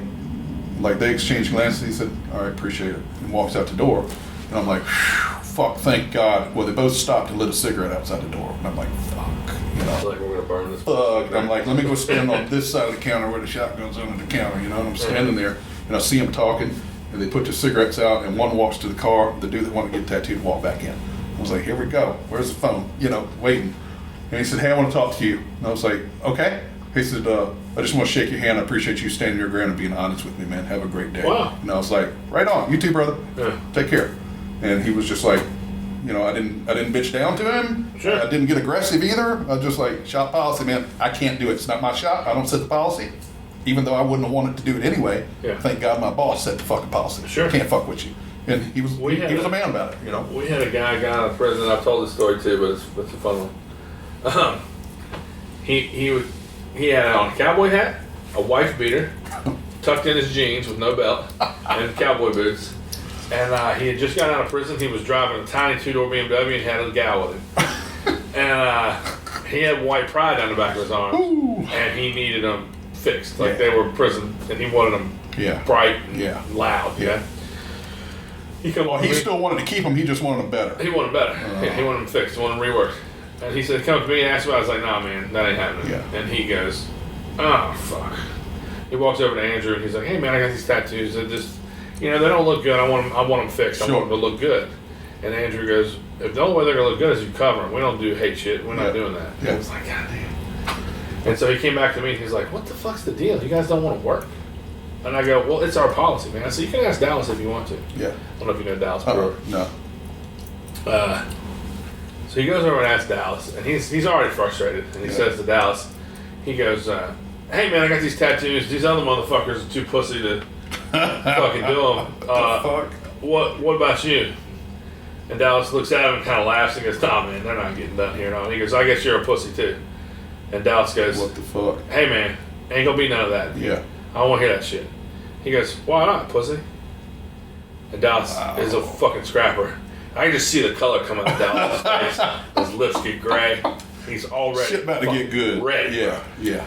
And Dallas is like, why don't you get the fuck out of here? Yeah. And the guy's like, why don't you come on out there with me, pussy? Wow. And Dallas like, kind of adjusts his hat a little bit. He goes, let's go. And so Andy jumps up out of his station. We all walk outside. As we're walking out the door, Andy's holding the door for everybody. He looks at the girl and he goes, your man's about to get fucked up. And Andy don't talk like that. Right. He really doesn't. Right. That's just not his way. He's very Buddhist kind of. Yeah. And he's like, your man's about to get fucked up. And we walk outside. And Dallas is like, hey man, now's your chance. Dallas is like adjusting his hat backwards and I can just see his fucking face, his hands, and he's going down. He's like, this is your last opportunity. Why don't you get in your fucking car and get the fuck out of here? And he goes, look, I just want to know what the fuck you gonna do about me standing on your turf calling you a pussy. And Dallas rocked this motherfucker, bro. Rocked him. Damn. His cowboy hat went flying. His head was fucking looked like when Charlie Sheen got shot in Young Guns, and his fucking head was flopping back and forth. Yeah. And he falls back on Tyrone, the barber next door. Tyrone had a Z out front. And he fell on the hood of that motherfucker, just slid off onto the ground, just like in a puddle. Damn. His girl starts screaming. Dallas is fucking Ready for worked the mode. fuck up, but the dude can't. He ain't getting up. Yeah. And I was like, I looked at the shop guy, I go, Yeah. and the girl was already on the phone. She was about to call the police, and I go, hey, Tyrone. He goes, I saw it all. I go, all right, cool. Thanks. Yeah. And so the cops show up. Dude's, when he came to, his old lady walked him over to the corner of the lot where his car was, Right. and they're just sitting on the car. And when the cops pull in, they walk over. I'm standing out front, Dallas, and two cops, and one of them starts talking to us, and one of them starts talking to him. Yeah. And I hear him, and the cop says, "What's going on here?" And the guy says, "Well, I'm gonna be straight up with you. First things first, guy in the red hat, not a pussy." At least he learned something, man. Yeah. And right about that time, Tyrone walks out of the barbershop, and he goes, "What's going on here, man? Dallas, why was that guy pushing you? What the fuck was he? What was that all Holy about, man? shit. I seen that guy, starting shit with everybody." And cop was like, "You want to make a statement?" Tyrone's like, "All I'm saying is I seen him come outside, man. Dallas was trying to, escort him to his car, and he started pushing him and started talking shit, getting physical." Fucking Tyrone. It's fucking Tyrone, the man. Love it. And so they trespassed the dude from our property. Every shop needs a Dallas. You know what I mean? Yeah. We got one in our shop. This dude named Adam Sayers, great tattooer. Chill motherfucker, funniest dude you ever met. But you go fucking around, he's gonna clean your clock. Yeah. Like it's gonna happen. Dallas has a shop in Waynesboro now. Nice. And we're still friends, and but man, that story. I love it. Just That's fucking- life in a it's- tattoo it's shop. a go, man. Like Yeah. I've seen. I could for real write a fucking book, even just being in a small fucking town. So I can't imagine what like New York City shop is for 30 fucking years. Yeah. You know what I mean? But the dumb shit I've seen in 30 years could fill a book easily. Easily. It's like, and that's the best thing to me. Like we're getting around dudes like Jerry or even Brian. Because he got around quite a bit. You get old tattooers in the room, you'll hear some fucking good stuff, dude. Those, especially the dudes that came before us. Yeah. They had it hard, man. We had it easy. Sure. Like you jump online, buy your needles. Yeah. That changed the shit right there for me. Like any pigment you fucking want. You want to know what somebody uses? Jump on their Instagram and ask them. They'll tell you what kind of red they use. Interesting you said, because we were talking earlier about younger tattooers, and you said you're not going to be the guy to bitch, and I think that one of the things that I just heard a guy say this online, so it's not exactly, it's my same sentiment, but it's not I didn't come up with it on my own completely, but he said one of the things he'd like to change about the state of tattooing is that for old timers to not be bitter with young guys because their journey wasn't the same. Let me finish. You're making a face. Let me finish. Everyone doesn't have to go through the arduous process of an apprenticeship in the way that the catalogs were locked up and you had to go through a different guy to order a machine. It's just not the way the world works now. So if you're a young the story man, about the catalogs being locked up. if you're a young man and you didn't go through that, but you have accessibility to No Lies Just Bullshit and YouTube and books, then you might be ahead of the game as long as you're respectful and reverent of the generation before you, and you understand that you're on their shoulders. Yeah, it's okay that your journey wasn't the same. Does that make sense to you? If you have that respect, because in modern day time, if you were born in 2002, right, and you're a tattooer today, it can't be the same thing that a dude born in 1975. But if it's not, because did somebody drop the ball along the way? Like if you ask me, am I a gatekeeper? Yes. You're fucking right, I'm a gatekeeper. Yes. Somebody along the way wasn't. To just a lot of people to just hand it the fuck out. But that's an apprentice problem. That's an ego problem. Yes. That's a guy who thinks a lot of himself's problem. Yeah. And if I'm so fucking good and 10 customers a day tell me that, well, I should have somebody building my needles. And that person's called my apprentice. Yeah. And I should make money off of them. True. And then I get 3 of them, and we have a falling out. Guess what? 3 new shops. Boom, and it will fucking That's happen. how that happened. And we all that's watched exactly it. how it happened. We all watched it. But now... Alley Cat Tattoo, sorry to cut you off, has one apprentice. His name's Porter. He's downstairs on the Alley Cat banner. That's We never played 100% how it happened. Like, but I tell you, now, you don't need that mentor. If I wanted to learn to tattoo today, I can buy the shit. I can learn online. I can literally pay money if I want to, or I'll go to YouTube and learn some shit for free. Yeah. And maybe I'll go get tattooed and ask questions. Maybe I won't. I'll learn it my fucking self. Yeah. But what are you missing? Like when you do it that way, you get none of this shit we just talked about. Nothing. You don't know a fucking thing about history. Correct. I've worked with a couple people in the recent past, and I've mentioned a couple names that if I mentioned those names, you'd know who the fuck they are. You'd perk up. Yeah. They don't know who the fuck it is. Like, not a goddamn clue. And I'm like... And I'm not into that, and I'm not advocating for people to not know their history. Yeah, I think it's... I'm just saying that the journey can't be the state of Virginia tells you have to know your fucking tattoo history to get your license. Sure. Like I don't remember the hours on it or whatever. Yeah. But I think that is one of the most important things in tattooing is don't forget where you fucking come from. I agree. And that doesn't mean in your family tree, because not a lot of tattooers are as fortunate as I am to know 6 generations of where I come from. I'm really fucking proud of that. But it's not because it was just written down and handed to me. I asked fucking questions. Like, I want to fucking know this shit. Yeah. I mean, I can't tell you how many people who I don't even know who the dude was that taught me, like before me. Who taught him? Oh, I don't know. It shocks me when somebody tells me they don't remember the person's name that tattooed them. I'd almost call bullshit on that. Yeah. You know what I mean? Like, but fuck, you don't a know lot his of times fucking name. they don't want to tell you what shop it was at or something. I get that. But I'm shocked when people are like, I don't remember the guy's name. You, I'm like, you better know his name. Like, the dude that taught me was there the day my daughter was born. Yeah. You know what I mean? Like, that's a relationship. Sometimes they burn down. A lot of times. But every relationship can burn down. Yeah. Doesn't mean it's going to be burnt forever. Maybe it's just burnt temporarily, but sometimes there's also a lot of they need to burn down. Skis or skanks and scallywags in this business, especially from our era. Not especially from our era. Thank God. Not especially from our era. That's part of what makes it interesting, man. Like, if you didn't have the shitheads, the ones that are fucking awesome might not seem quite as awesome. Sure. You know what I mean? Like, And there's things that are typical of this business. Totally. When you hear an apprentice bucked at his teacher Yeah. when open, that's typical of this business. When you hear an owner brought in his girlfriend to start doing the books, and there's a whole mutiny, that's typical of this business. Yeah. When you hear that, one guy is a prick and it's disrupting the whole staff, that's typical of this business. It happens. The hardest part of this business is the people. Yeah. And it's not the ones that are always on the other side of the counter. Sometimes it's the ones behind the counter, Absolutely. You take 5 to 10 people that are going to that come from different walks of life in some way, that now have to work together 5 days a fucking week. Yeah. Y'all motherfuckers get along. Come on, man. Come on. But as far as like the other side of the counter goes, like I tell my guys, I'm like, look, don't get into a pissing contest with a client because you're always going to know more than them. Absolutely. It doesn't make you. It doesn't. Yeah. And it's not a common problem because my guys are veterans. But as we came through the years, I'm just like, if you ever feel like it's you against them, then give them your buddy's name. Yeah. Say, you know what?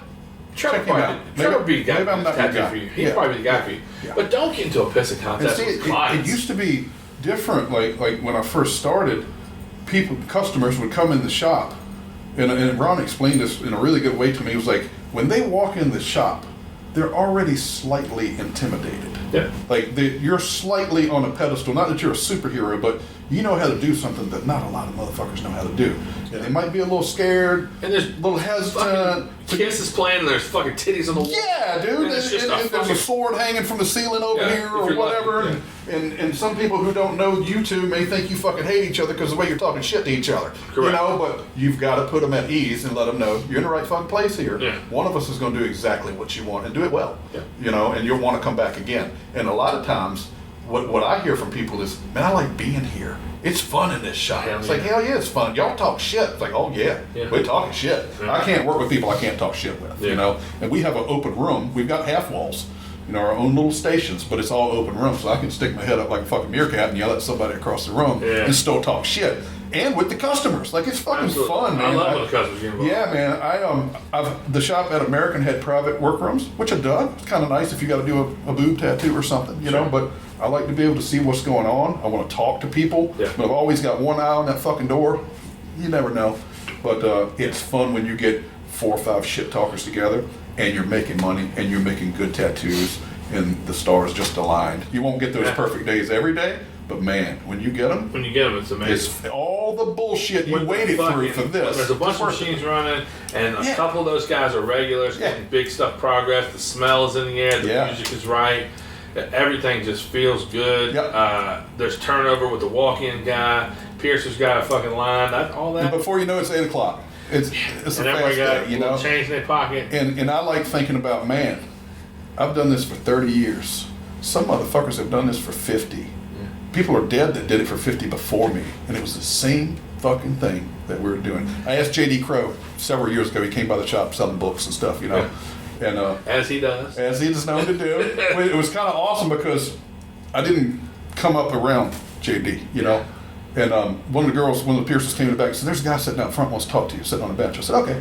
Well, I wear different glasses when I tattoo. They're just up-close glasses, right? And if I'm sitting here from you, I might could tell it's you, maybe not. Like they're probably could tell it's me. Maybe. I can't drive in them, I'll fucking tell you that. Yeah. But I was like, okay, I'll run and talk to him. And I just finished the tattoo. So I still got my tattoo glasses on, right? And I can't tell who the fuck this dude is. He's sitting right there by an open flash rack that's full of J.D. Crow flash rack. But I get closer to him and I was like, holy fuck, that's J.D. Crow. What's going on here? You know, what's up? And I see he's got his little case with him, whatever. He's like, hey, James, what's up? And he stood up, we shook hands. I was like, hey, man, good to see you. And he looked around, he said, shop looks great. I was like, thank you. You know, that's big coming from him to me. First time he'd ever been there. He said, it's nice to walk in a tattoo shop that looks like a tattoo shop. Yeah. And I was like, wow, if you had handed me 10 grand, it wouldn't be better than what you just said to me. That's amazing. So I'm like, man, this old dog's in my fucking shop. He's peddling stuff, and I'm gonna buy some shit, you know? So I'm back here talking to him, looking through his books, and I was like, this is my chance. I don't get old tattooers, no offense with the old part, but old heads in here every day. He knows he's old. I'm gonna pick his brain a little bit. I was like, JD, he spit some fucking poetic shit, dude. It's like, JD, today compared to when you started tattooing, where would you say tattooing's at? Like, how has it changed? Where's it at versus now versus then? He said, out of the gutter, up on the fucking curb. And I was like, wow, man. Like, it's perfect. He was like, you know, you used to be able to walk into a guy's tattoo shop and listen to how he was shading. If you shut your mouth and listen to him whip shading, pepper shading, whatever, you'd know if he could tattoo or not. Now you don't even know if they're fucking tattooing. Yeah. Because pen machines, you know, which that's a whole different fucking argument, you know. My buddy just found himself in a new shop and he goes, I'm the only one running coils. I use both. He goes, when my shit comes on, the whole room wakes up. And like, so I've got 2 guys that just use coils, and 3 other people, myself included, that use pens. But I use coils too. Like, I kind of I look at it like this. You know, most tattooers in our circle use coils. Yeah. But I figure if Jerry Collins was alive today, he'd try that fucking pen machine, see what that shit's made of. How's it work? I gotta know how it works. It's a tool. And I dig them. I think they're cool. I like that I can fucking stand up and walk to the other side of you from tattooing your neck and I ain't got a cord, and it's cool. But I have a really hard fucking time doing a traditional eagle with a pen machine. I just feel like my ancestors are fucking laughing. Like, I gotta use a coil. You know what I mean? This is a guy who like tattoos every day in the street shop. When you look at a healed coil machine tattoo and a healed, because you look at both. You look at both. Sure. They come back to you and you see their healed version. Is there any difference in the application of the healing? Not to me. Nothing that I could point out. I think it's the driver, not the car. You know. Sure. I think there's a learning curve with those pens. Every person I know who swapped over to pens, you're gonna look a little rough here for a week or so. You got to figure that thing out. You know. Sure. But no, I don't think I could pick a tattoo out that was done with a pen versus a coil. It's just crazy that me at least. And it's not surprising, I shouldn't say it's crazy, but it's just a thing built on no rules. So many people want to enforce rules about what you can and can't do. Like, dude, when I went to Absolute Tattoo, I'm taking coils, right? Because I'm doing some small Brian tattoos that are fun to do with coil, and I don't want to hear that bullshit. Yeah. But there's fucking boys know when he came to my shop the last time, he starts tattooing. I was like, man, he ain't started tattooing yet. And I turned around and looked, he's using a pen. Yeah. I was like, you using a pen? You know what he said? Why the fuck wouldn't I? Yeah. And I was like, solid. Sure. Use what you want to fucking use. Just do a good tattoo, man. And you don't fucking tell people which paintbrush to use. No. No. You don't tell Use what people what which works broom. for you. Yeah. If someone's, me and my wife, this is stupid, but me and my wife, I use a straw broom, and I always have because I'm an old country boy. Yeah. She uses like a synthetic plastic thing. I go, that's not a broom. No. She's like, what difference does it make? There's no difference. That's just what It's I like. shit talking difference though. But that's what I like, and that's what I use. That's what you were raised on. Yeah. And when it gets this motherfucking short and it's got an angle on it, Yeah. and it's time to replace Time it. to And get a that's new the thing. one. And I Yeah. want to go to the fall festival and get a good deal on one. There you go. You You're know an what old I'm school dude. That's There's nothing wrong with that. It's just like And being a mall handle or something. I'm an old school dude too, but That's what works for me. Yeah, And that's why I'm yeah. going to stick to it. And I'm going Right. to sweep my porch. but I do like to try new shit. You know, all these motherfuckers can't be If I wrong. can't find that straw broom and I broke a glass, guess what?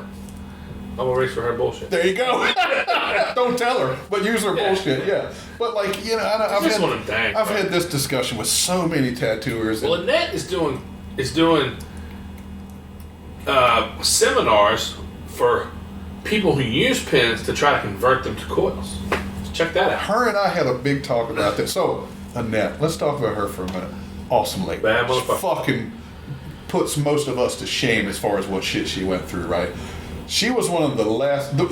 When I started tattooing, older tattooers were fucking scary. Like they scared me a little bit. There was some intimidation shit. She was one of the last holdout older tattooers that I had never met, but I really wanted to meet her. Yeah. And then when I watched that Vice episode on her, I don't know if you Yeah. ever saw that. I was Oh, yeah. like, she came up in a fucking shop with no copy machine. Yeah. Think about that. Oh, you want that shit smaller? Redraw it. Well, you know Holy fuck, man. The famous quote. She asked Lou, "Hey, I want to be a tattooer." He goes, "You can't tattoo. Your pussy will get in the way." Tell her that shit now. Huh. Tell her that shit now. So Yeah. finally, my wife, we were sitting in the booth at the Hampton show like 3 years ago. My wife's sitting there and a couple other people sitting there. And I said, hey, that's the lady I was telling you about. That's Annette LaRue. She was like, oh, yeah, I remember seeing her on that Vice thing. I was like, yeah. She said, have you met her yet? I was like, fuck, no. She was like, go over there and talk to her. I was like, oh, I can't do that. She was like, the fuck you can. You've been tattooing 30 fucking years. Go talk to her. And I was like, you know what? You're right. So I walked over and she was talking to somebody. I just kind of thumbed around her booth a little bit. And when she was done, I said, you're Annette, right? Yeah. I said, hey, I'm James. Like, and I introduced myself. And I name dropped a little bit, after we got talking. And she was like, where are you from? Where you were? I told her, I was like, I came up under Ron McManus and Jerry Rigger. She was like, no shit, Jerry was such a fucking gentleman. And I was like, was he? Because I knew two different Jerrys. She said, at a convention one year in Richmond, he had some machines for sale. I wanted to buy a couple. We went up to his hotel room because that's where he had the machines. And when I got in there was 3 or 4 dudes in there, which some of them worked for him. It was probably his son and one of his friends or whatever. He said, and they were all sitting on the beds and in the chairs. And he made them get the fuck up and go sit in the corner of the floor so I had somewhere to sit where we could be quiet and do business. He made them get the fuck up and do it. She said, I love that guy. I bought 2 machines that day. And I was like, awesome. And she was so fucking sweet. I went back over and gave her a t-shirt. And I was like, I've been tattooing 30 years now. That was the last one. I'm not scared of any of these dudes. I'll approach anybody and shake their hand and tell them how much I admire their work or whatever. But man, for some reason, she was scary to me. I was like, this bitch come up fucking hard. Yeah. You fuck with her enough, she'll punch you in the mouth. I'll tell you that right now. Ain't no question about it. But she's fucking awesome. Just as nice a person as I've ever fucking met. Yeah. I was at Saltwater hanging out. I had a couple days, and he was like, I want to take you to meet Annette. You need to meet her. And this is, her and Steve had bought that shop and hadn't been there that long. Yeah. And Tony was spending a lot of time with her. He was just stoked that she was there. Sure. And, we've got tattooers in Virginia. So when you got somebody, a personality like Annette and a tattooer like Steve. So unique, nothing man. against Annette's tattooing, but, she's the whole package. Steve is a quiet guy, but his tattoos he's killer. invoke the same feeling that Mike Wilson's do. I bought some prints from him last year. Straight up. Killer, man. His tattoos are incredible. Yeah. He's a gentleman, great fucking guy. And so, when you have a lot of great tattooers in Virginia, but tattooers of that caliber come, it's few and far between. It's nice, you know? Yeah. And so Tony was like, you gotta meet him. Yeah. So he took me over it's a there must. and introduced me, and we spent a couple hours, and then I said, hey, I'm gonna come back and do, if you'd like to do a podcast. Yeah. That's what she told me, the story of her pussy getting in the way. And she's just, and she's done my podcast 3 or 4 times. Yeah. Steve's done at least 2 or 3. I did her podcast. She actually interviewed me on my show for the 100th episode. Oh, no shit. Nice. But I just, maybe 4 months ago, I did hers.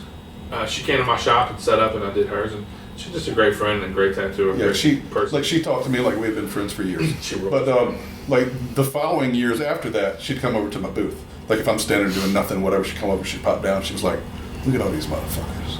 These are fucking dildo machines. I leave my fucking dildos at home." I was like, "Holy fuck, man!" Yeah. Like she's like that Jerry Rigger, but she's an awesome lady. You know what I mean? Like at least it's not on some hating ass shit. She says to me, Nick, a 12-year-old child makes 26 of those machines a day, and doesn't see a penny from it. Yep. And that's her take. I get it, and I respect that. I get it, man. And if she thinks that that's her thing that she needs to get out there and talk about and educate people on that, then I support that. Yeah. Like I had Steve that I work with. I've been working with him my whole career. He had a fucking brain fart day 2 days ago. He calls me. He was like, "Hey man, I just got to the shop. I was off." I was like, "Okay." He said, "I forgot my fucking glasses and I forgot my fucking backpack." I was like, "What's in your backpack?" He said, "My fucking machines." I was like, "Well, I can't help you with the glasses, but go over to my station. I got 3 cases of machines. And use what you want." And our machines run nothing alike. Sure. I said, "Pick the one you want to fucking use." He said, "I need a soft liner." I said, "I don't know if I own it. I just don't, but let me give you one that might be toward the word soft." So I told him, he was like, "You care if I fuck with it?" I said, "Do whatever, man. If you got to retune it, respring it, whatever you want to do, everything's there. Go for it." And 15 minutes later, he said, "I'm good to go, man. This machine's awesome. If you ever want to get off of it, let me know." I was like, "No, I ain't getting off it, but I'm glad you made it work." There was a couple other younger tattooers that worked there, like pen tattooers. No offense. And I'm like, I wonder if they were using coils, would they have been able to do that? I know good tattooers, way better than me, who use coils. They can't tune a machine. Yeah, I they just can't do it, And I remember when certain supply companies, if you spend a certain amount of money, they'd give you a free machine. Yep. I seen them motherfuckers. I seen that Andrew Connor open that package, take that machine out, throw it across the room, and then pick it up and do the most delicate, beautiful tattoo you've ever seen in your life with it. Never having tuned it, didn't know what it was supposed to be set up as. 100%. And could just do magic. It's like a wand at that point. Yeah. Like Chris Barden works at Lucky Penny with Josh's cousin or whatever. He's a black and gray guy. Like he can do it all, but he's a good black and gray dude, like realism. He learned to do black and gray in my shop with a fucking bulldog machine that would drive pop. That motherfucker will knock a hole in you. And he asked me if he could use the shader, and I was like, "Yeah, grab this one right here if you want to use the shader." I didn't know he was fucking doing it. And he kept it for months. And finally I walked over there one day and was watching him tattoo, and I was like, "You use a fucking bulldog on this?" He said, "I've used a bulldog on every black and gray tattoo I've ever done." I was like, "Good for you." Yeah, like if you can do it with that, wait till you get a soft running fucking shader. You'll kill it then, dude. Yeah. Like it's all in the person, man. It's not the car, it's the driver. There's another 100%. There's an analogy that comes to my mind, but you gotta say it's the native, not the era. You said it right. Yeah. But like fucking when I got tattooed by Keith last time, I think he was using a Dustin Gold machine. Yeah. That thing was running like a motherfucker, man. Great fucking machine. Everybody loves that. But you can't buy his liner and do perfect lines if you can't fucking line already. Absolutely not. So, but if you can line, you can take any machine and tweak it and do your fucking thing with it. I know dudes that are using fucking Temu machines. It's great. Knockoffs that are like $30 to $50. Like Cuban knockoffs. Yeah. Friends of ours that use them and kill it. Like fucking beautiful tattoos. Hey, if it works for you, whatever works, dude. Like, you can do that, or you can spend damn near $1,000 on a machine. It's up to you. It's one of the things that's so great about, because you can have your complaints, you can have your criticism and all these things. Truth is, we don't own tattoos. No, we don't own tattooing. We're just a slice of it, man. It's not ours. No. And there's modern primitive dudes with one dreadlock and fucking black stuff on their face, and there's pompadour dudes. And there's so many subcultures. Backpack dudes. Yeah, man. And there's fucking black t-shirt dudes. The anime people. Button-down dudes and all that shit. There's so many slices of the pie. And ladies in all those categories. Yeah. And there's our way, but there's no one way. No, there's not. And maybe that makes it more fun. I don't know, but like I worry about the future of tattooing only because they don't know the whole history. And if you're a fucking tattooer, whatever you use, if it all got taken away from you, you should be able to replace that yourself. Like, I know you're not going to be able to make powder to make a pigment, but if you can get your hands on some powder, you should know how to mix pigment. If you get your hands on a soldering iron and the needles, you should be able to make needles. You know, you gotta just accept that there's welders out there who are into the tradition and understand it. Yeah, And there's guys who have the newest rig ever, True. and they're doing True. shit with acetylene and other things that just are different. That's true. And there's You know? there's plumbers that are the same way. There's technology, all kinds of these tools. You know, Yep. you see these shorts on YouTube where these plumbers doing shit, and it's interesting to me. Yeah, it's and crazy. they got all kinds of crazy tools that there's fucking 40-year guys that are like, that's shortcuts. And Give me this, 2 pipe that. wrenches and I'm good. Yeah, Right. yeah. So it's just Yeah. I understand your concern, but at the same time, you can't stop. I hate for shit to die. You know what I mean? Like, Well, I don't think like, it will. It's I don't just think going it will. to change like a motherfucker, but everything changes, I guess. Yeah.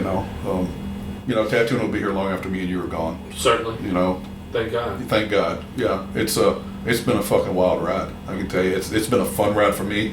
I would have never in a million years thought that I would end up doing this for a living, You have a great disposition. and I would never have gotten the friends I've got now if I hadn't done this. Oh, so That's the biggest thing the tattooing. places I've been, Other than raising a family, buying a house, money, financial shit. Sure. The people I've met along the way, and customers that become fucking friends. I'm sure y'all got all that Absolutely. too. It's fucking amazing, dude. Like, and other people don't get it, and that's okay.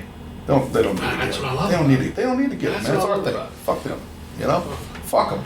James, this has been great. Yeah, it's been fun. We're at 2:20. Time flies. Right on. Please tell people your shop, the shop Instagram, how they can get tattooed by you. So it's 138 Tattoo in Gloucester Point, Virginia. Instagram's just going to be 138 Tattoo. Facebook's under the same name. Do you have a personal Instagram? I'm so anti-social media, That's dude. okay. I think there's like 8 pictures on my Instagram, Sure. but I think it's J138J. Okay. Open 7 days a week. We don't close for shit unless it's Christmas or Thanksgiving. I may not always be Same there. here. If it's hunting season, I won't be there, or Yeah. a good show comes along. But we're easy to find, man. Come by the shop. You know. And thank you for doing it. Yeah, absolutely. You have Thanks for an having open me. invite that if you ever want to talk again, Right on. come to Harrisburg anytime you Well, like. we should get that little gang together. We were going to do this originally, Oh, yeah. so we could just talk shit. That Be- would be the amazing. best. Yeah. Thanks, Nick. All right, boss. Right on.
No lies, just bullshit.